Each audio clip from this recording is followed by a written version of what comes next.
Page 1, The Keep cover page. Eastern Illinois University, The Keep. Master's Theses, Student Theses and Publications. 1965 The History of Basketball of the Effingham High School, Don Dieterding, Eastern Illinois University. This research is a product of the graduate program in physical education at Eastern Illinois University. Recommended citation: Dieterding, Don, The History of Basketball of the Effingham High School, 1965. Master's Theses. 4308. https://thekeep.eiu.edu/theses/4308. Page 2, Original Title page. The History of Basketball of the Effingham High School. Title. By Don Dieterding. Thesis submitted in partial fulfillment of the requirements for the degree of Master of Science in Education in the Graduate School, Eastern Illinois University, Charleston, Illinois. I hereby recommend this thesis be accepted as fulfilling this part of the graduate degree cited above. Key document information. Author: Don Dieterding. Institution: Eastern Illinois University. Year: 1965. Subject: History of the basketball program at Effingham High School. The full 247-page document contains a detailed year-by-year breakdown of the team's history, including scores, coaching records, and significant players from the early 20th century through 1965. Page 1. Thesis Reproduction Certificate. 2. Graduate degree candidates who have written formal theses. Subject: Permission to reproduce theses. The university library is receiving a number of requests from other institutions asking permission to reproduce dissertations for inclusion in their library holdings. Although no copyright laws are involved, we feel that professional courtesy dictates that permission be obtained from the author before we allow theses to be copied. Please sign one of the following statements. Permission to reproduce a thesis. Booth Library of Eastern Illinois University has my permission to lend my thesis to a reputable college or university for the purpose of copying it for inclusion in that institution's library or research holdings. Page 2. Acknowledgements. Acknowledgements. The writer extends his sincere appreciation to Dr. Maynard O'Brien for his guidance in the writing of this thesis. His assistance was very valuable in improving the quality of the thesis. Note: in academic documents of this era from EIU, this section typically continues to thank committee members, staff, or family for their support during the research process. Chapter Title page. I. Introduction 1. 2. Beginning Years 3. 1912-1922, subdivided by year 3 to 16. Summary 17. 3. Era of Harry Jacobs 18. 1922-1925, subdivided by year 18 to 22. Summary 24. IV. Era of Albert Schnipp 26. 1925-1929, subdivided by year 26 to 33. Summary 35. V. Era of P.H. Stone 36. 1929-1930-36. Summary 38. V. Era of Richard O. Radke 39. 1930-1931-39. Summary 47. Era of Paul Godwin 41. 1931-1934-4145. Summary 48. 8. Era of Ted Harpstreit 49. Adoption of the name Steelman 49. 1934-1935-50. Summary 51. Ix. Era of Ralph Douth at 52. 1935-1937-5254. 1937-1938. 57. 1938-1939. 59. Summary. 61. X. Era of Severt Lucas. 62. 1939-1940. 62. 1940-1941. 64. 1941-1942. 66. 1942-1943. 69. 1943-1944. 70. 1944-1945. 73. 1945-1946. 75. Summary. 77. 11. Era of John Sheehan. 78. 1946-1947. 78. 1947-1948. 80. 1948-1949. 82. Summary. 86. 12. Era of Don Martin. 87. 1949-1950. 87. 1950-1951. 90, 1951, 1952. 92, 1952, 1953. 94. Summary. 96. Bottom page. 13. Era of Floyd Hansen. 97, 1953, 1954. 97, 1954, 1955. 100, 1955, 1956. 103. Summary. 105, 14. Era of Rod Richardson. 106, 1956, 1957. 106, 1957, 1958. 108, 1958, 1959. 111. Summary. 113, 15. Era of Jim Moore. 114, 1959, 1960. 114, 1960, 1961. 115. Summary. 116, 16. Era of Don Dieterding. 117, 1961, 1962. 117, 1962, 1963. 119, 1963, 1964. 123, 1964, 1965. 126. Summary.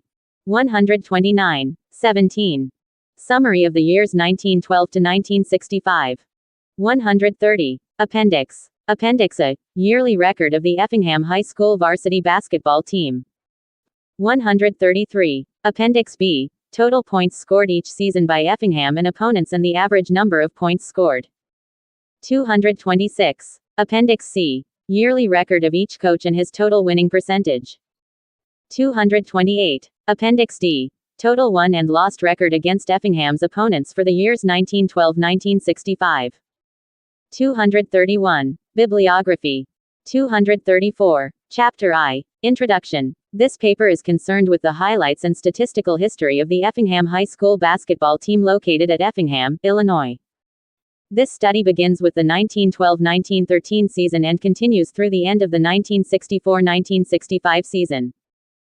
The sources of data for this study were the official high school scorebooks, the school yearbook named the Signet, the Effingham Daily newspaper, Effingham Daily Record, whose title was changed to the Effingham Daily News in 1946, Effingham's weekly newspapers, Effingham Democrat, and the County Review, the Paris, Illinois, daily newspaper, Paris Beacon News, the Decatur, Illinois, daily newspaper, Decatur Herald, Eastern Illinois League Conference records, and from interviews and telephone conversations with former players, coaches, and fans.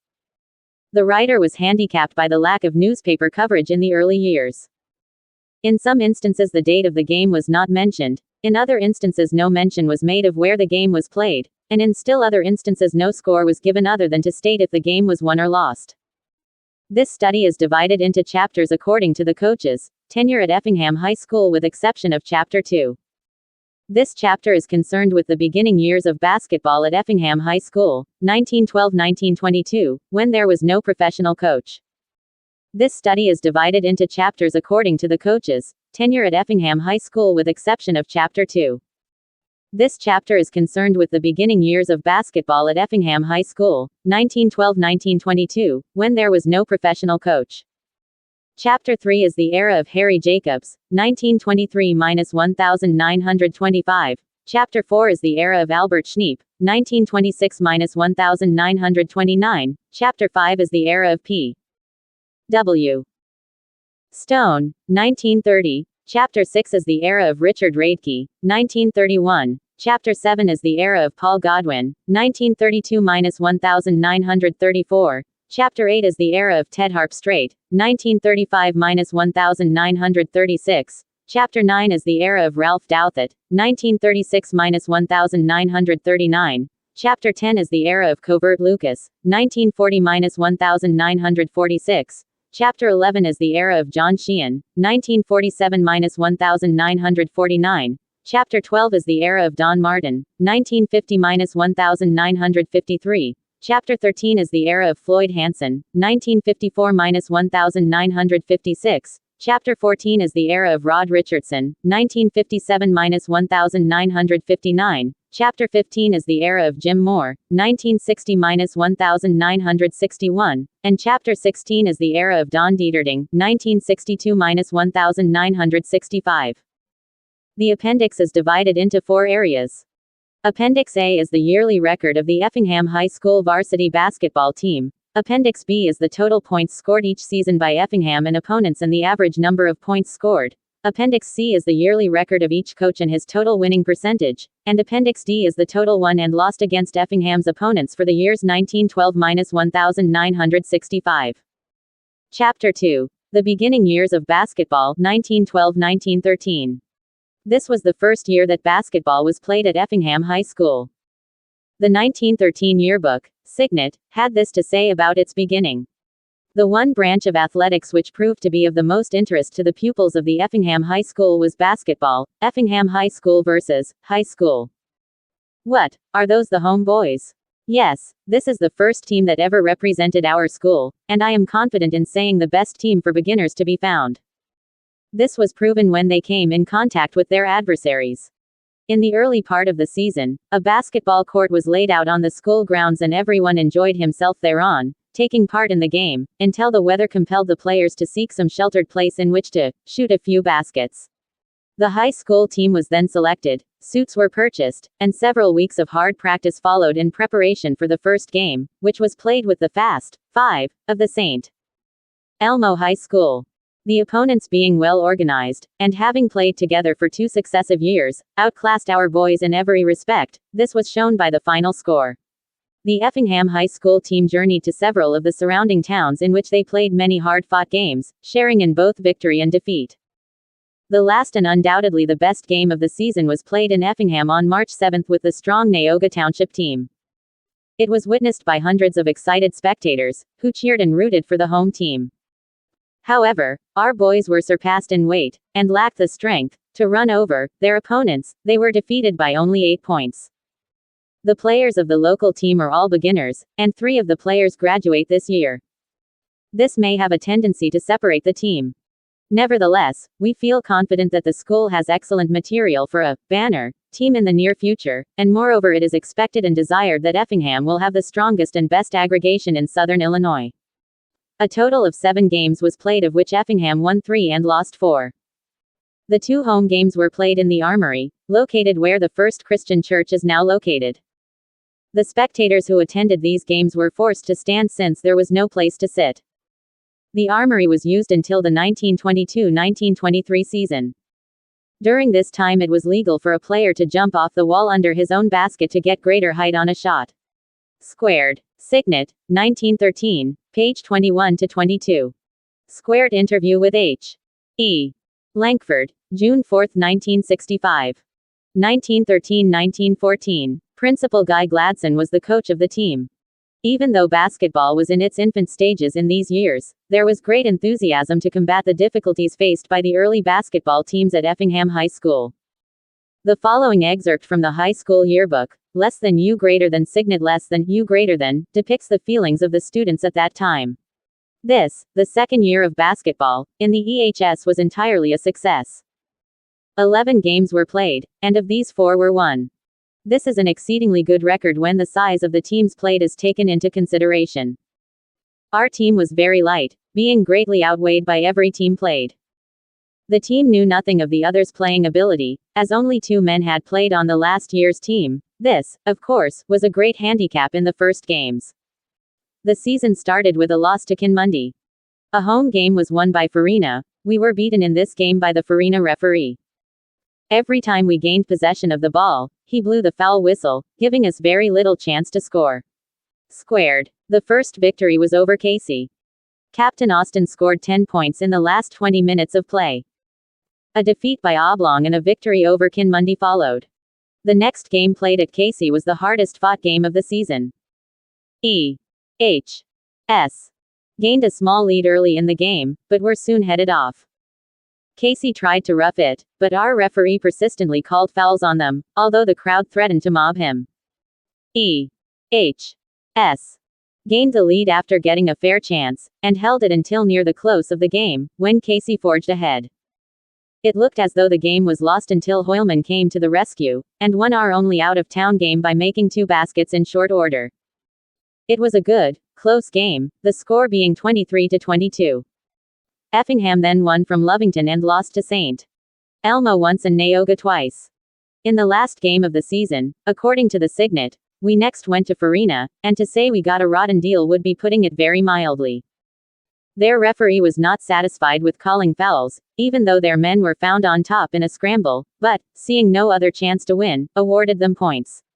Squared. 1914-1915. Humphrey Lacrone and Claude Austin were returning regulars. These two, along with Dennis Hoylman, Irv Linder, and Bob Heckman, started most of the games this year. 3 of the first 6 games were won by the Blue and Gold of Effingham. The 7th scheduled game with Altamont had to be cancelled because of several cases of smallpox there. Vandalia defeated Effingham by 2 points in overtime at the Armory. In the next game at Vandalia, Effingham led at the half but eventually lost 42-27. 2 defeats by Kinmundy and 2 victories over Neoga ended the season.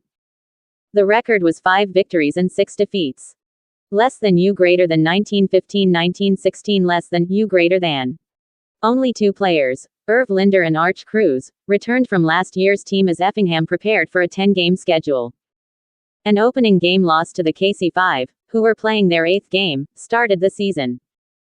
The second game was played at Altamont where, the floor was so rough that our players in attempting to find their way to our goal would lose sight of the ball, for great care had to be taken to step over the 2x4s nailed over the knotholes. Squared. Altamont won 25-13. The first victory came over Neoga 19-18. In the next game against Bissell College, also located in Effingham, Effingham's high school center, Hooton, 5 feet 10 inches, could not jump against the college's 6 feet 4 inches center. This was an easy victory for Bissell. Neoga then defeated Effingham at Neoga, the game in which Irv Linder broke his leg. This injury, necessitating the amputation of his right leg, was finally responsible for his death in 1916. 2 more victories and 3 defeats followed. For the first time, Effingham participated in the state basketball tournament. Atwood defeated Effingham at Shelbyville in the Eastern Illinois State Basketball Tournament. The season ended with a record of 3 wins and 8 losses. The 1916 Signet had this to say about the season. Reviewing the work of the E.H.S. Quintet this year, we find that as far as winning most of the games this year, the basketball team was a failure.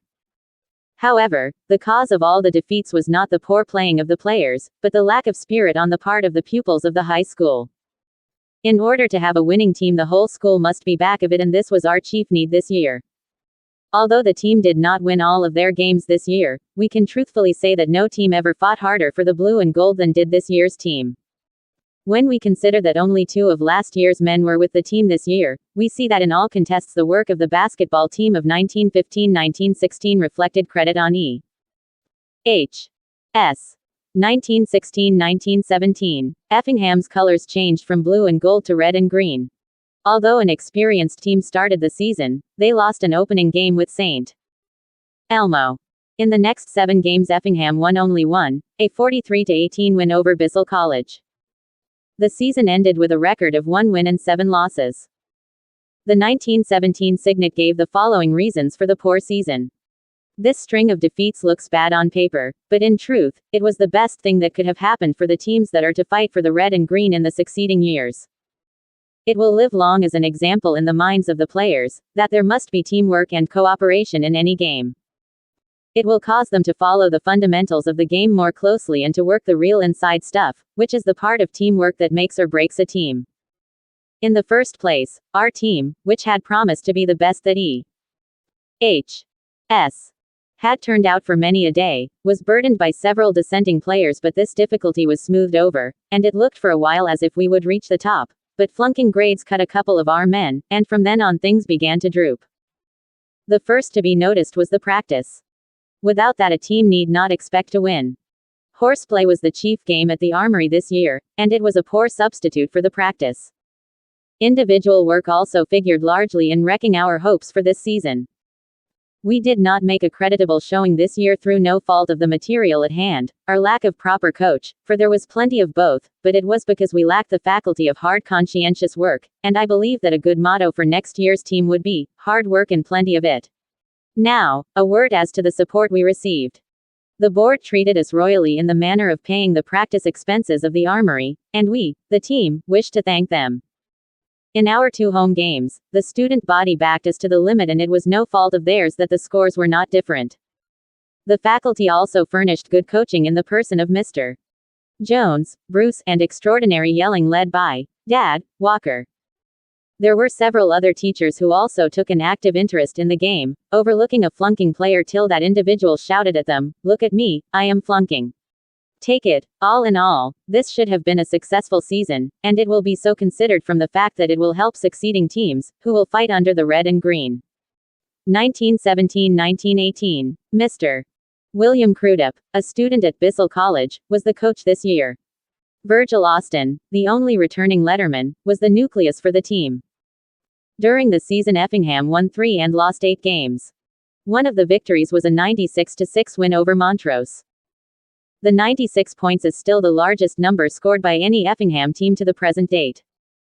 The other 2 victories were over Shumway, undefeated until then, and over Greenup, as Jack Gravenhorst scored 17 points, Virgil Austin 14, and Maurice Barton scored 10. Carlisle defeated Effingham in the first game of the district tournament held at Centralia. 1918-1919. Maurice Barton, center from last year's team, was the only returning regular. Around Barton, coaches Harold Laidlow and Edward Brubaker built a team that gave Effingham its first winning season. At the beginning of the season, Mr. Laidlow, principal of the school, was coach, but later on Brubaker was mentioned as the coach. During this season an epidemic of Spanish influenza broke out which caused the closing of Effingham High School for 5 weeks. This disrupted the continuity of the schedule. Neoga was defeated in the first game prior to the dismissal of school. When school resumed, Effingham, in a weakened condition, lost its next 2 games. Then the alumni were defeated by the varsity 40-38. During this game Coach Laidlow became an active player, and it was mainly because of his playing ability that Effingham won. Squared the next 2 games were with Farina. Effingham won the first game but lost the second. The team then traveled to Casey where they were victorious. The next game was at Altamont. During the game the team and rooters, a large number being girls, were treated so ungentlemanly and unwomanly that the local school authorities took them from the floor. The next night Greenville was defeated in overtime as Barton scored 12 points. Another victory over Greenville followed. Victories over Casey and Neoga and defeats by Farina and Vandalia closed the regular schedule. In the district tournament at Centralia, Farina defeated Effingham for the 3rd time that season. The season ended with 8 victories and 6 losses. 1919-1920. L. R. Mullins, named to coach the basketball team this year, was employed to teach physical education to all the pupils in the Effingham schools from grades 5 through 12. Because of his background he was considered the most qualified person to coach. 2 victories over Neoga opened the season, followed by 3 defeats. The Effinghammers then defeated Altamont before 400 spectators standing in the armory. After this victory a snake dance was held down the main street. Kinmundy was defeated by 1 point in a game which had to be called with 3½ minutes to go because the lights went out in Kinmundy's gymnasium. Squared an overtime 25-23 victory over Casey in the second-to-last game of the regular schedule developed when guard John Akins hooked a shot over his shoulder from the center of the floor with 6 seconds to go in the overtime period. Alton defeated Effingham in the first game of the district tournament held at Centralia. Effingham closed its season with a record of 10 victories and 12 defeats. At this time guard John Akins was a very good one-handed shooter, but Coach Mullins would not let him shoot it because 2 hands were supposed to be used. 1. Less than U greater than 1920-1921 less than U greater than. Edgar Mullins was coach again this year. Returning regulars were Virgil Martin, Ed Dirks, and Paul Mason. The season opened at St. Elmo with a 2-point defeat. With Martin scoring 16 points, Effingham won its first home game in the Armory by beating Neoga. They also defeated Oblong, and in the return game with St. Elmo, Effingham won 18-8. Jubilant fans held a victory snake dance through town after this win. 2A loss to Flora and victories over Vandalia and Martinsville followed. In the Martinsville game, Martinsville's best player got 2 broken ribs during the first half and had to leave the game. 3. Effingham garnered a 2-point victory over Newton as Martin passed the ball to Dirks, who scored the winning basket in the last 40 seconds. Mulberry Grove was defeated in the next game 28-2. Farina then defeated Effingham, during which game guard Paul Mason received a broken nose. 2 of the next 4 games were won by Effingham. Effingham was scheduled to play at Robinson, Saturday, January 29, but Robinson's school burned down on the morning of the game, forcing cancellation of the game. 2 defeats and 4 straight victories followed. One of these victories was at home against Farina. The largest crowd of the season became so noisy that the official had to stop the game several times to quiet the crowd. 3 straight losses before Robinson was defeated brought Effingham to the district tournament at Centralia. In order for the team to be in Centralia to play at 8:30 a.m. Friday, it was necessary that they go on a mail train at 7:45 Thursday morning. They won their first game against Sandoval, however, they lost the second game to Trenton. The season ended with a record of 15 wins and 11 losses. The 15 victories were the most games won by an Effingham team at that time. This has been the best and most successful season during the whole of basketball seasons. A great deal of credit must go to Mullins for his coaching efforts. 1. 1921-1922. Coach Ralph Zenner greeted a group of players that included the 5 regulars from the past season. This same group started the majority of games again this season. They were Ellis Butler and Paul Mason at guards, George Ewers and J. W. Cruz at forwards, and Edward Dirks at center. Freshman Bill Morgan played enough to letter. Of the 14 games played, Effingham won 5 of them. One of the opponents was the East River High School of Princeton, West Virginia. 6 players from this school were spending their Christmas vacation with J. L. Rogers of Greenup, principal of their school 2 years earlier. While the players were visiting here, 3 games were scheduled with nearby schools. Squared. In the 8-1 defeat by Farina, Effingham scored the fewest number of points of any team. This record still stands although it was tied in 1926. Summary of Chapter 2. During the beginning 10 years of basketball at Effingham High School, 7 different coaches directed the teams. In 3 years the principals of the high school were the coaches. During 2 years teachers at the high school did the coaching, and in 1 year a student at Bissell College, located in Effingham, was the coach. There was no mention of a coach in 4 of the 10 years in any of the sources the writer used. Only 2 winning seasons were among the first 10. These were the 1919 season with a record of 8 wins and 6 losses and the 1921 season with 15 wins and 11 losses. They won a total of 57 games and lost 76. 2 school records were established during this era.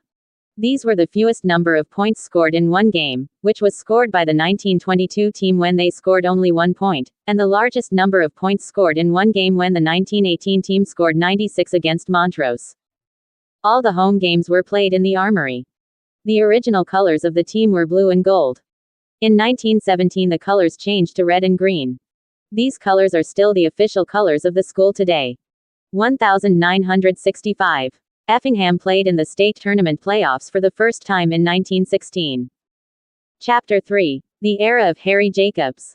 Harry Jacobs is considered by this writer to be the first professional coach at Effingham High School. According to R. L. Bachman, the coaching ability of Harry Jacobs was a leading factor in his employment. He coached the basketball team for 3 years, which was longer than any previous coach. Coach Jacobs graduated from Kent State College in Ohio. Besides being coach, he was also principal and taught math. 1922-1923. New coach Jacobs had 30 candidates to choose from in the 2 weeks of practice before the first game. Included were 3 lettermen, Fred and Bernard Wernsing, and sophomore Bill Morgan. Because of the increased interest in basketball by both the students and townspeople, the school board decided to rent Meeks Hall for the home games.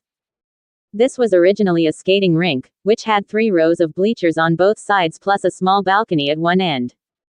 Meeks Hall, located on South Banker near the Illinois Central Railroad tracks, was heated with an old-fashioned stove on just one end. An easy win over Montrose opened the season.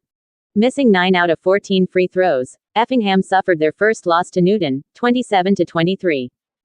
A 2-point win over Neoga and an easy victory over Martinsville followed as the entire team dribbled through their opponent's defense at will. Handicapped by Windsor's long and narrow gymnasium, Effingham lost the game to them by the score of 31-13. 2 victories followed, one over the Alumni and one over Westfield as Bill Morgan played a brilliant defensive game. Altamont won its 14th straight game at the expense of the Hearts. Undefeated Farina then handed the Effingham 5 a 34-17 defeat. Squared 5 victories followed, including one over Newton. In this ball game, guard Bill Morgan, still considered one of the best guards ever produced at Effingham, made his first basket of the season. Cubed Altamont then made Effingham its 18th straight victim. Effingham won its next 2 games before Farina defeated them for its 15th victory in a row. 4 Effingham players scored in double figures as Greenup was defeated 63-14. Fred Wernsing led the scoring with 18 points, Clark followed with 14, and Bus Dancy and Bernard Wernsing each scored 12. The next night Effingham traveled to St. Elmo Ware Street. Elmo scored 88 points in their easy win. At the time this was the highest number of points scored against any Effingham team. The district tournament was held at Shelbyville. Victories over Nokomis, Neoga, and Montrose brought Effingham into the finals with Altamont, a team who had easily defeated them twice during the season. This time Effingham played better ball, but it was not quite good enough as Altamont won the tournament with a 27-26 win. Brothers Fred and Bernard Wernsing were selected to the first All-Star team while sophomore Bill Morgan was chosen on the second team. Squared. The season ended with a record of 15 wins and 9 losses. 1923-1924. Junior guard, Bill Morgan, was the only returning letterman to greet Coach Jacobs in his second year as head mentor. At this time, Morgan, even though he was just a junior, was considered the best guard Effingham had ever produced. The first game with Beecher City was lost because of the lack of experience. Montrose, Newton, and Neoga were then defeated as the Effingham Five became noted for their close guarding. In the 3 games only 25 total points were scored against them. Neoga was held to 1 field goal. A slick floor at Vandalia was responsible for an 11-0 halftime deficit. Vandalia had special shoes to hold on the slick floor. Twice during the first half, Effingham used rosin on their shoes, but even this did not help. Aroused, Effingham outscored Vandalia 12-6 in the second half but could not overcome the halftime deficit and lost 17-12. Squared. 3 more defeats followed before once beaten Martinsville was defeated 24-23. 2 of the next 3 games were won by Effingham. In a return home game with Vandalia, Effingham avenged the earlier loss by playing a slow game and winning 12-7. Effingham won a 5-minute overtime game with Charleston, but 7 straight defeats ensued before they trounced Stewartson in the final game of the season. The band led a big parade of the students and teachers to send the team off to Greenville to play in the district tournament. They defeated Mt. Olive in the first game, but after leading at the end of the first half, Effingham lost to Greenville 25-15. Paul Parkhurst led the team in scoring with 94 points. Carrot won the season's record was 10 wins and 14 losses. Less than U greater than 1924-1925 less than U greater than. Hopes for a winning season, climaxed by the first district title in the school's history, were running high as 4 regulars, including last season's leading scorer, Paul Parkhurst, returned for action under Coach Jacobs. The season opened in Meeks Hall against Greenup. With Parkhurst scoring 10 points, Effingham won 27-8. Effingham continued to win 9 games without a defeat. This was accomplished not only with balanced scoring, but with fine defense. Only in 3 of these 9 games did the opponents score in double figures. A 1-point defeat by Farina in overtime gave Effingham its first loss. Effingham rebounded from this loss and won its next 5 games before Louisville, leading all the way, administered Effingham's third defeat by a score of 18-17. Another heartbreaking loss followed, this time to Marshall, 16-14. With the score tied 14-14 and with 15 seconds to go, Raglan, the Marshall center, was fouled, and he made both free throws to win the game. Following these losses, Effingham once again won its next 5 games. Included was a 2-point win over Farina in what was considered the best and cleanest game of the year. Squared in a rough and tumble game, Effingham lost its last pre-tournament game to Neoga by 2 points. In the district tournament at Newton, Palestine was defeated by 3 points, but Oblong, a team whom Effingham had beaten twice during the season, won in the second game to eliminate Effingham. The 21-1-5 loss record for a winning percentage of 80.8% is the best record compiled by any Effingham team in the school's history. Of the 5 games lost, 2 were by 1 point and the other 3 were by 2 points. Summary of Chapter 3. During Harry Jacobs' 3 years as the varsity coach, his teams won 47 and lost 27 for a winning percentage of .635. This percentage is the third best among Effingham's 14 coaches.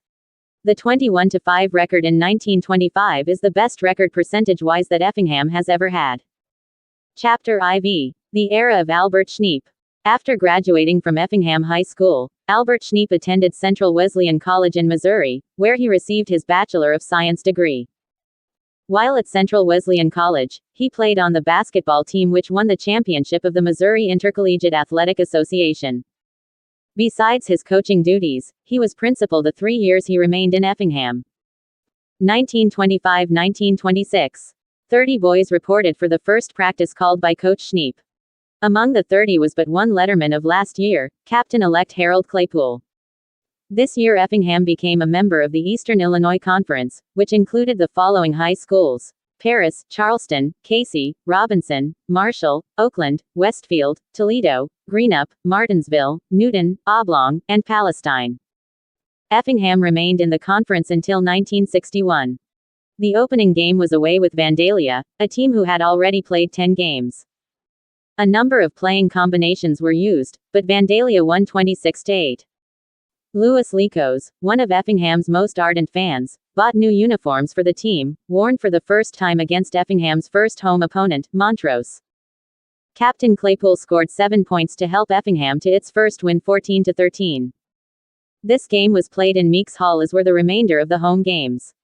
2 losses followed, making the record 1 win and 3 defeats for the month of December.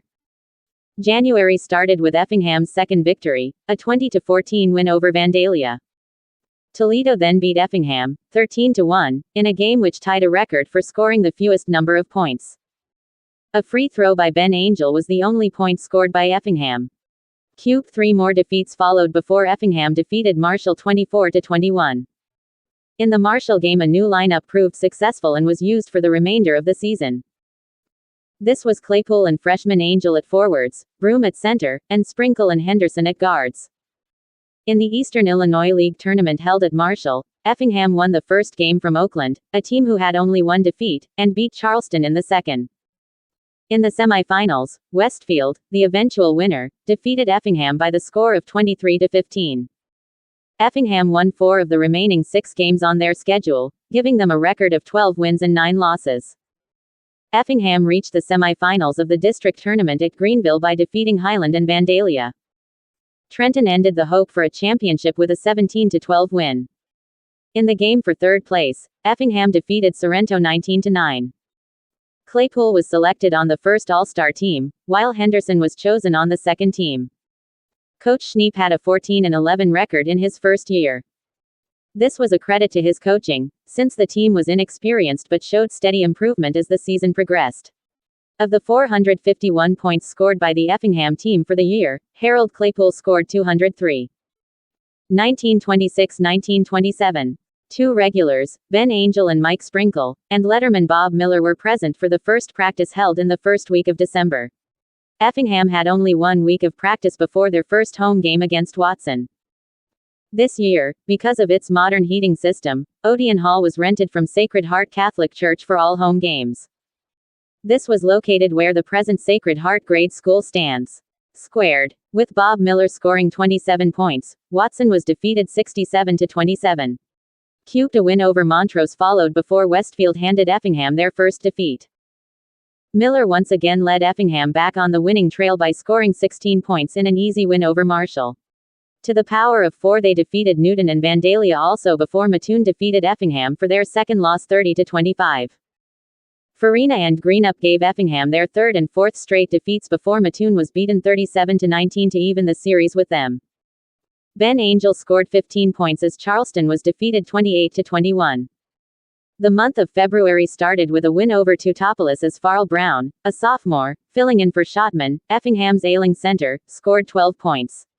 Without Schottman, Effingham lost to Farina for the second time. Schottman was able to play in the Altamont game and helped Effingham win 31-8. Squared. Effingham downed Kansas in the first game of the Eastern Illinois League tournament at Charleston but lost to Oblong in the second game. After this tournament, the Effingham Five again defeated Teutopolis as Brown scored 18 points, Angel 15, and Miller 14 points. The remaining 5 games were all won by Effingham. In the Altamont win, Ben Angel scored 28 points for a season high, to the power of 4, and in the Newton victory Farrell Brown scored 24 points. To the power of 5, the 28 points scored by Angel was a record that remained until George Baker scored 36 points in 1955. Effingham entered the district tournament at Robinson with a 17-7 record. In the first game they defeated Robinson, but Greenup again defeated Effingham in the second game by 2 points. Less than U greater than 1927-1928 less than U greater than. With regulars Ben Angel and Earl Brown, along with letterman Roy Green and Arnie Mesnard, returning, Coach Schneep predicted a successful season. Once again the home games were played in Odeon Hall. The season opened with a win over Robinson followed by a defeat by Louisville. Effingham's next games were in the Greenup Invitation Tournament. Roy Green scored 15 points and the Red and Green defeated Neoga in the first game. Squared all 19 ball players played in a 43-8 win over Dietrich in the next game. In the semifinals Beecher City was held to 1 field goal and 1 free throw as Effingham advanced to the finals to defeat Greenup for the championship. To the power of 4, Earl Brown was the all-star center and Roy Green was chosen as one of the forwards. To the power of 5. Defeating Westfield, Vandalia, and Marshall gave Effingham a 7-game winning streak. In the final game in December, Martinsville ended this streak by 34-28, because of Effingham's bad passes and poor defense. To the power of 6. After the holidays, Effingham conquered Mattoon, but arch-rival Farina won easily from Effingham by the score of 41-15. The first home loss was to Oblong, as both Brown and Angel fouled out. After 2 wins Palestine defeated the Fighting Effinghamers, as both Angel and Mesnard were ill and unable to play. Squared before the largest home crowd of the season, Effingham defeated a good Neoga ball club. This was followed by a win over Toledo and another victory over Neoga at Neoga. An overtime loss to Farina and a win over Newton made Effingham's record 15-6. In the Eastern Illinois League tournament, Effingham reached the semifinals, where Oblong defeated them 38-34. Earl Brown was chosen as the all-star center. To the power of 4. Effingham won 7 of the remaining 8 regularly scheduled games, losing only to Vandalia. In the district tournament held at Casey, Martinsville defeated Effingham for the second time 24-14. The season ended with a record of 24 wins against 9 losses. The 24 wins was the highest number of games won during a season by any Effingham team. 1928-1929. Ben Angel, Ross Phillips, and Earl Brown were the returning lettermen present at the first practice called by Coach Schneep. Ben had been a regular since his freshman year, while Earl started as a sophomore. Ross had seen considerable action the previous year as a freshman. With this nucleus, the Effingham fans were hoping to have a 5th straight winning season. A new gymnasium with a seating capacity of 1,200 was ready to be used in the Central High School. The dedication took place at the first home game of the season with Robinson. Cord Lipe, freshman coach at the University of Illinois, was the referee as Effingham won from Robinson by the score of 29-27. Behind 27-18 at the start of the fourth quarter, Effingham held Robinson scoreless while they scored 11 points to win the game. 3 more victories followed, giving the Fighting Effinghamers a 4-game winning streak. 4 straight defeats evened the record at 4-4. Neoga was defeated to break the losing streak, and with a slow-breaking offense and Ben Angel's 18 points tournament all-star team, Ben Angel at forward, Otto Willett at guard, and Earl Brown at center. The season ended with a record of 23 wins and 10 losses, the 4th straight winning season for Coach Schneep. It also marked the first time that an Effingham team had reached the finals in both the Eastern Illinois League tournament and the district tournament. Summary of Chapter IV.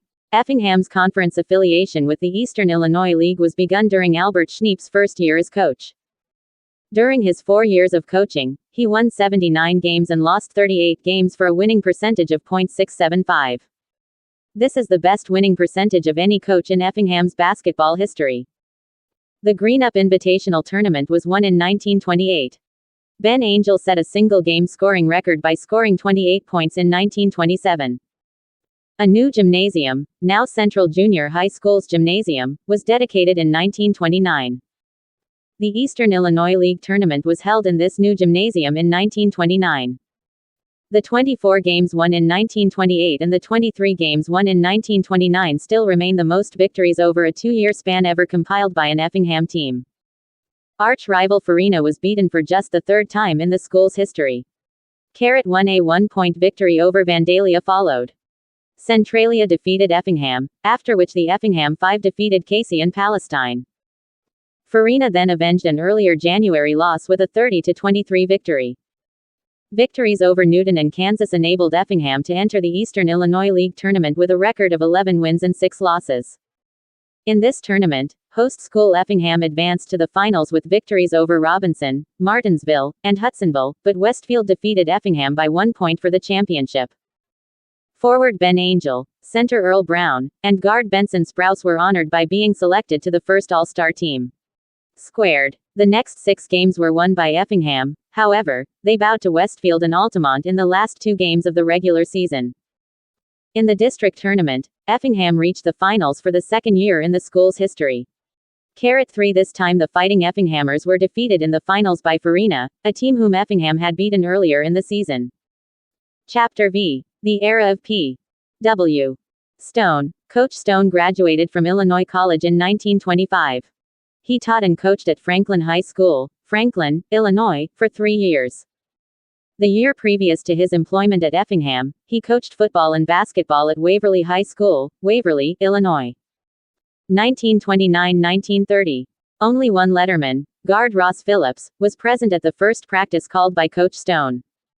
It appeared that with all the inexperienced ball players, Effingham would suffer its first losing season in 5 years. Effingham, led in scoring by Ross Phillips with 8 points, lost their first game to Charleston 26-21. 4 more defeats followed before a come-from-behind win over Newton enabled the Effingham players to feel the joy of victory. Ernie Masher scored 10 points in this game. 3 more defeats ensued. Effingham then traveled to Greenup, where Effingham outscored Greenup 7-1 in the 4th quarter to win 20-17. A win over Teutopolis in overtime, and losses to Martinsville, Mattoon and another to Greenup gave Effingham a record of only 3 wins and 12 losses.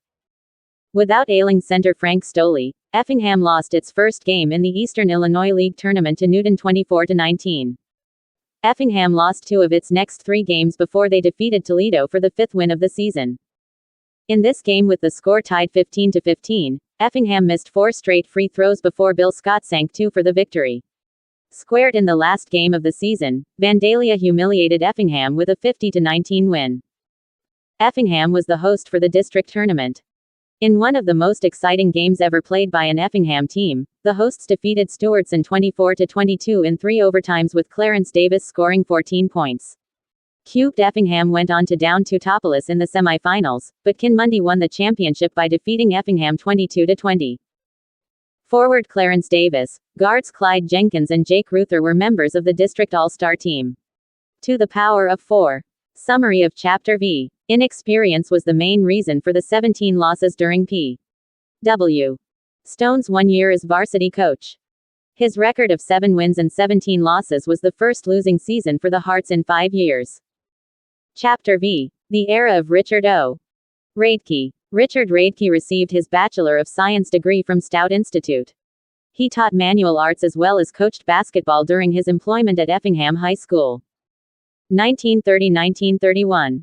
Regulars Ross Phillips and Clyde Jenkins, along with letterman Noble Manuel, were the only experienced players returning. Coach Radke's main problem was to find a smooth working 5 from the group of 30 boys practicing. The season started with easy wins over Dietrich and Watson, both 3-year high schools. Hitting only 3 of 16 free throws, Effingham was defeated by Charleston 17-14. A bigger and stronger Mattoon 5 gave Effingham its second defeat as Effingham scored only 7 points. This lack of scoring continued in the first half of the next game with Kinmundy as Effingham failed to score a basket. The Effingham 5 started finding the range in the second half and went on to defeat Kinmundy 17-12. To the power of 4, a victory over Greenup in the next game gave Effingham 4 victories against 2 defeats. Effingham, however, lost their next 11 games. Included was a loss to Palestine in the first game of the Eastern Illinois League Tournament and 3 defeats by Farina, one coming in the first game of the district tournament held at Effingham. Summary of Chapter V. In the 1 year that Richard Radke coached basketball at Effingham, his team won 4 and lost 13. This was the second losing season in succession for the Effingham 5. Chapter 7. The era of Paul Godwin. Paul Godwin received his degree from DePauw University. He was assistant coach under P. W. Stone and Richard Radke. Besides coaching, he taught science and algebra. He now has his doctorate degree and is teaching at Thornton High School, Thornton, Illinois. Less than U greater than 1931-1932 less than U greater than. 74 players answered Coach Paul Godwin's invitation to try out for the team. Letterman included Noble Manuel, Clyde Jenkins, Eugene Brown, and John Lawrence. Forrest Davidson, star center of the Watson team, and Sid Mullins, captain-elect of the Shelbyville team, were also present since they were now attending Effingham High School. The season opened with a 40-5 win over Beecher City as Davidson scored 11 points. Hudsonville defeated Effingham 16-9 in Effingham's gymnasium, but December opened with a victory over Kinmundy. Hudsonville once again defeated Effingham, this time in an overtime, 26-21. A victory over a strong Farina team indicated that Effingham's Fighting Five could have a very good season. A win over Westfield followed. Effingham lost its next 2 games. With Davidson and Mullins fouling out early in the fourth quarter, Teutopolis won 19-16. won Toledo won 25-23 as Effingham made only 3 out of 12 free throws. Effingham ended the regularly scheduled season by winning all the remaining 11 games. Included were victories over previously undefeated Oblong, a win over Teutopolis as the largest crowd of the year, between 600 and 700 fans, watched, 4 and a second win over rival Farina. In the Eastern Illinois League Tournament, Effingham defeated Charleston in the first game but lost to Oblong, a team whom they had beaten earlier in the year, in the second game. Effingham was the favorite in the district tournament. A last-second shot by Mullins enabled the Effingham 5 to slide by Newton 22-20 in the first game.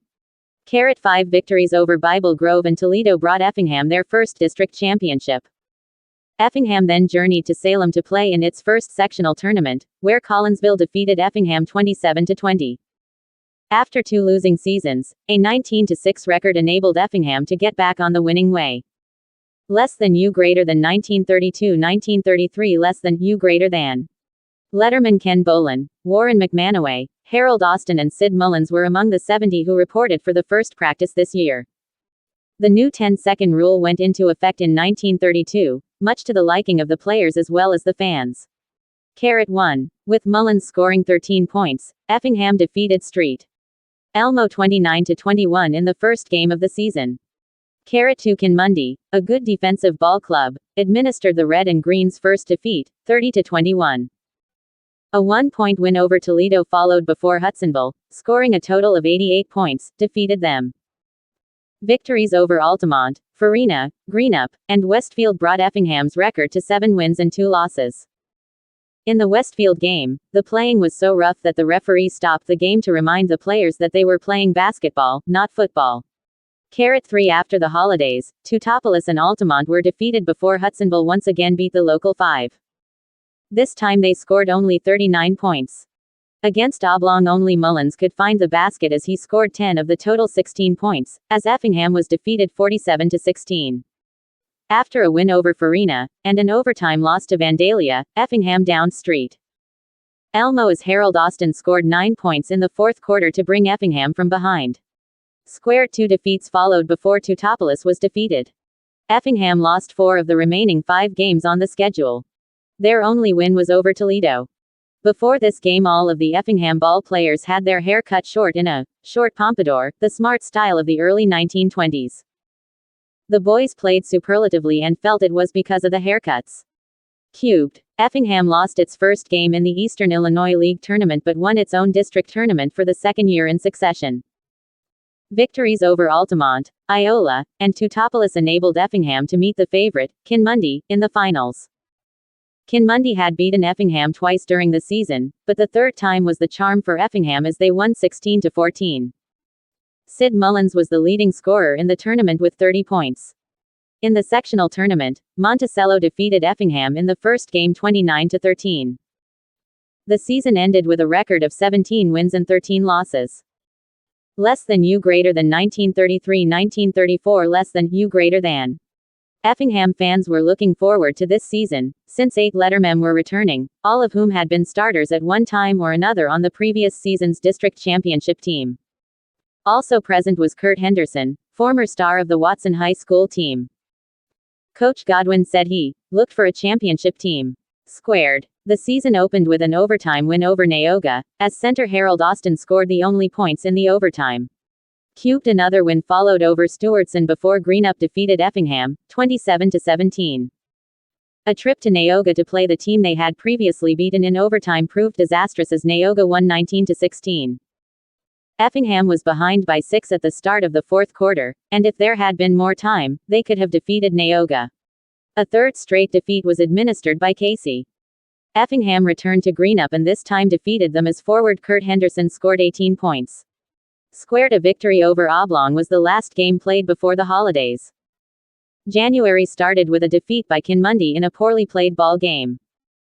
Wins over Altamont, Teutopolis, Farina, Stewartson, and Toledo followed.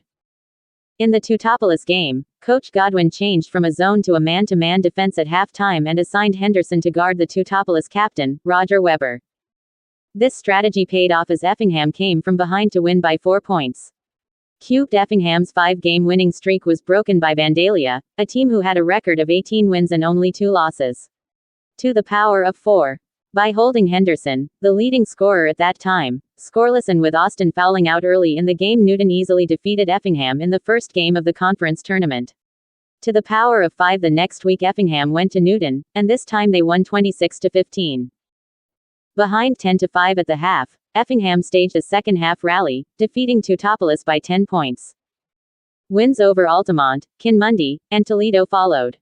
In the Kinmundy game, Boone McManaway, who had not played for the past 2 months because of illness, returned and scored 8 points. With McManaway back in the lineup, Effingham fans felt positive of a third straight district tournament win. Effingham won 2 of the remaining 4 games on the schedule. Effingham was rated number 1, Kinmundy number 2, and Farina number 3 in the district tournament. Squared. The only tough game for Effingham was in the semifinals when they defeated Kinmundy by 2 points.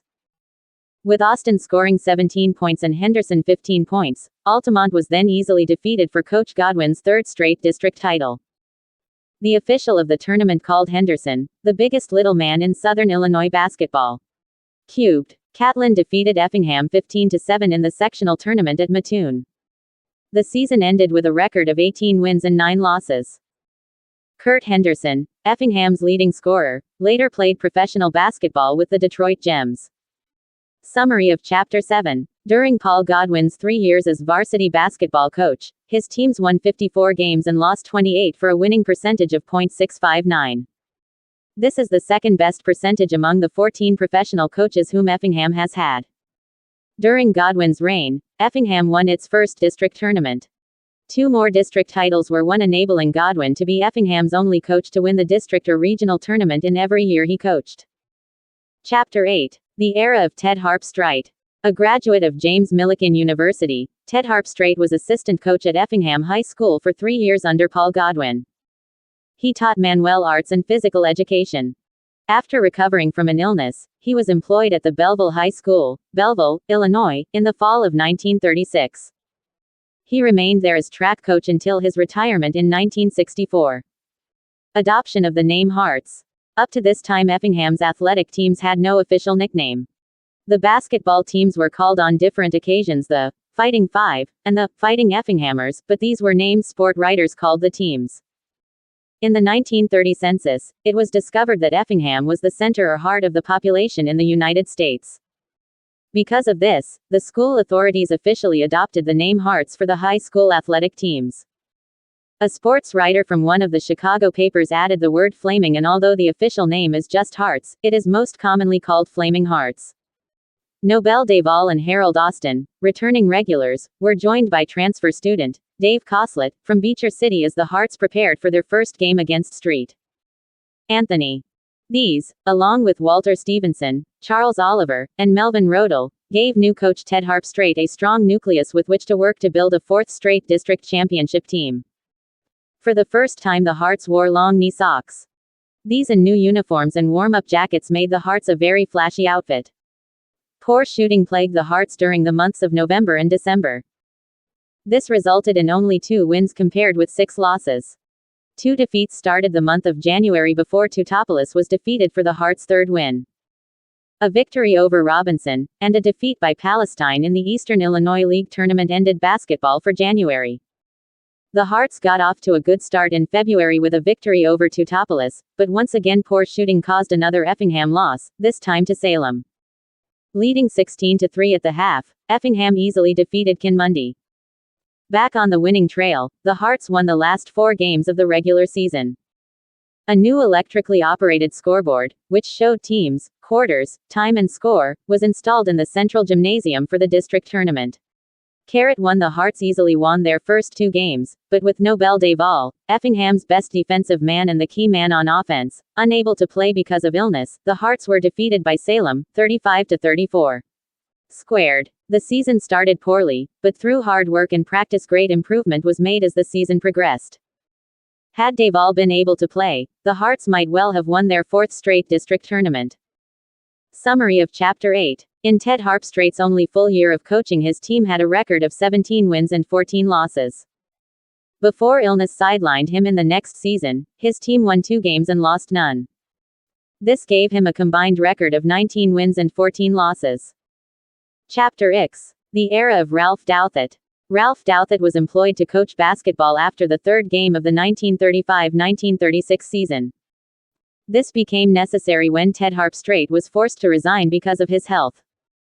Coach Douthit was a native of Champaign and a graduate of the University of Illinois. He had 2 years of coaching experience before his coaching at Effingham. In addition to his coaching duties, he taught physical education and mechanical drawing. 1935-1936. Charles Oliver, Merv Hank, and Dink Rodel were returning regulars, but the remainder of the boys who reported for Coach Ted Harpstrait's first practice were mainly sophomore and junior boys of unknown quality. The season started with easy wins over Toledo and Altamont. Before the St. Anthony ball game, which Effingham won, Coach Harpstrait became ill and the principal, E.R. Britton, took over the coaching reins. Coach Harpstrait's condition became serious, and he was taken to a St. Louis hospital. It became apparent to the Board of Education that a new coach would have to be secured to fill out the year. Ralph Douthit was employed to take over. A 7-point win over Neoga, a defeat by the Alumni, a 2-point defeat by a fast and powerful Greenup 5, and wins over Toledo, Kinmundy, and Casey brought Effingham to their homecoming against Oblong. This strong team proved too much for the Hearts as they won the game by 19 points. A defeat by previously beaten Altamont ended the play in December. January started with an easy win over Stewardson, a 24-point win over Marshall as Charlie Oliver scored 19 points, and a win over Teutopolis. A loss to Robinson followed before the Hearts defeated Neoga, with Oliver scoring 12 points and Rodel scoring 14. A 4-game losing streak brought the Hearts to the Eastern Illinois League tournament at Casey. Effingham reached the semifinals but were defeated as Greenup won a close game 23-21. Oliver was selected to the second all-tournament team. An overtime win over Kinmundy with Tim McDevitt scoring a basket in the overtime for the victory to the power of 4 started the Hearts on a 4-game winning streak. Included in this streak was a 6-point victory over Greenup, who had beaten the Hearts in the 2 previous encounters. Defeats by Newton and Salem ended regular season play. In the Effingham Regional Tournament, easy victories over Stewardson, Neoga, and Teutopolis brought the Hearts the championship. A strong Olney team, however, defeated the Hearts in their first game of the Mattoon sectional. Less than U greater than 1936-1937 less than U greater than. In Coach Douthit's first full year as head coach of the Hearts, Only 2 regulars returned, but hopes were high among the Effingham fans for a 6th straight winning season. Although only Charlie Oliver and Tim McDevitt had been considered regular starters the past season, letterman Bud Althoff, Jim Johnson, Lewis Miller and Denver Ball saw considerable action. The Effingham fans were pleased with the new visible clock installed in the central gymnasium. This clock showed remaining minutes left in the quarter and also had an automatic horn which ended the quarters. 1. Street. Anthony provided the opening game competition but was not able to cope with their crosstown rival. Effingham's second victory came over Toledo as Tim McDevitt scored 20 points, 9 more than the entire Toledo team scored. 2. A win over Neoga gave the Hearts a 3-game winning streak. The Hearts' next opponents were the local alumni team and an out-of-town alumni team. These games were both played on the same night. The Hearts defeated the local team by 1 point in the first game and the out-of-town team by 3 points in the second game. 18 points by McDevitt helped to overcome an 8-point halftime lead by Neoga to give the Hearts a 1-point victory. Another 1-point victory, this time over Kinmundy, extended the Hearts' victory streak to 7 games.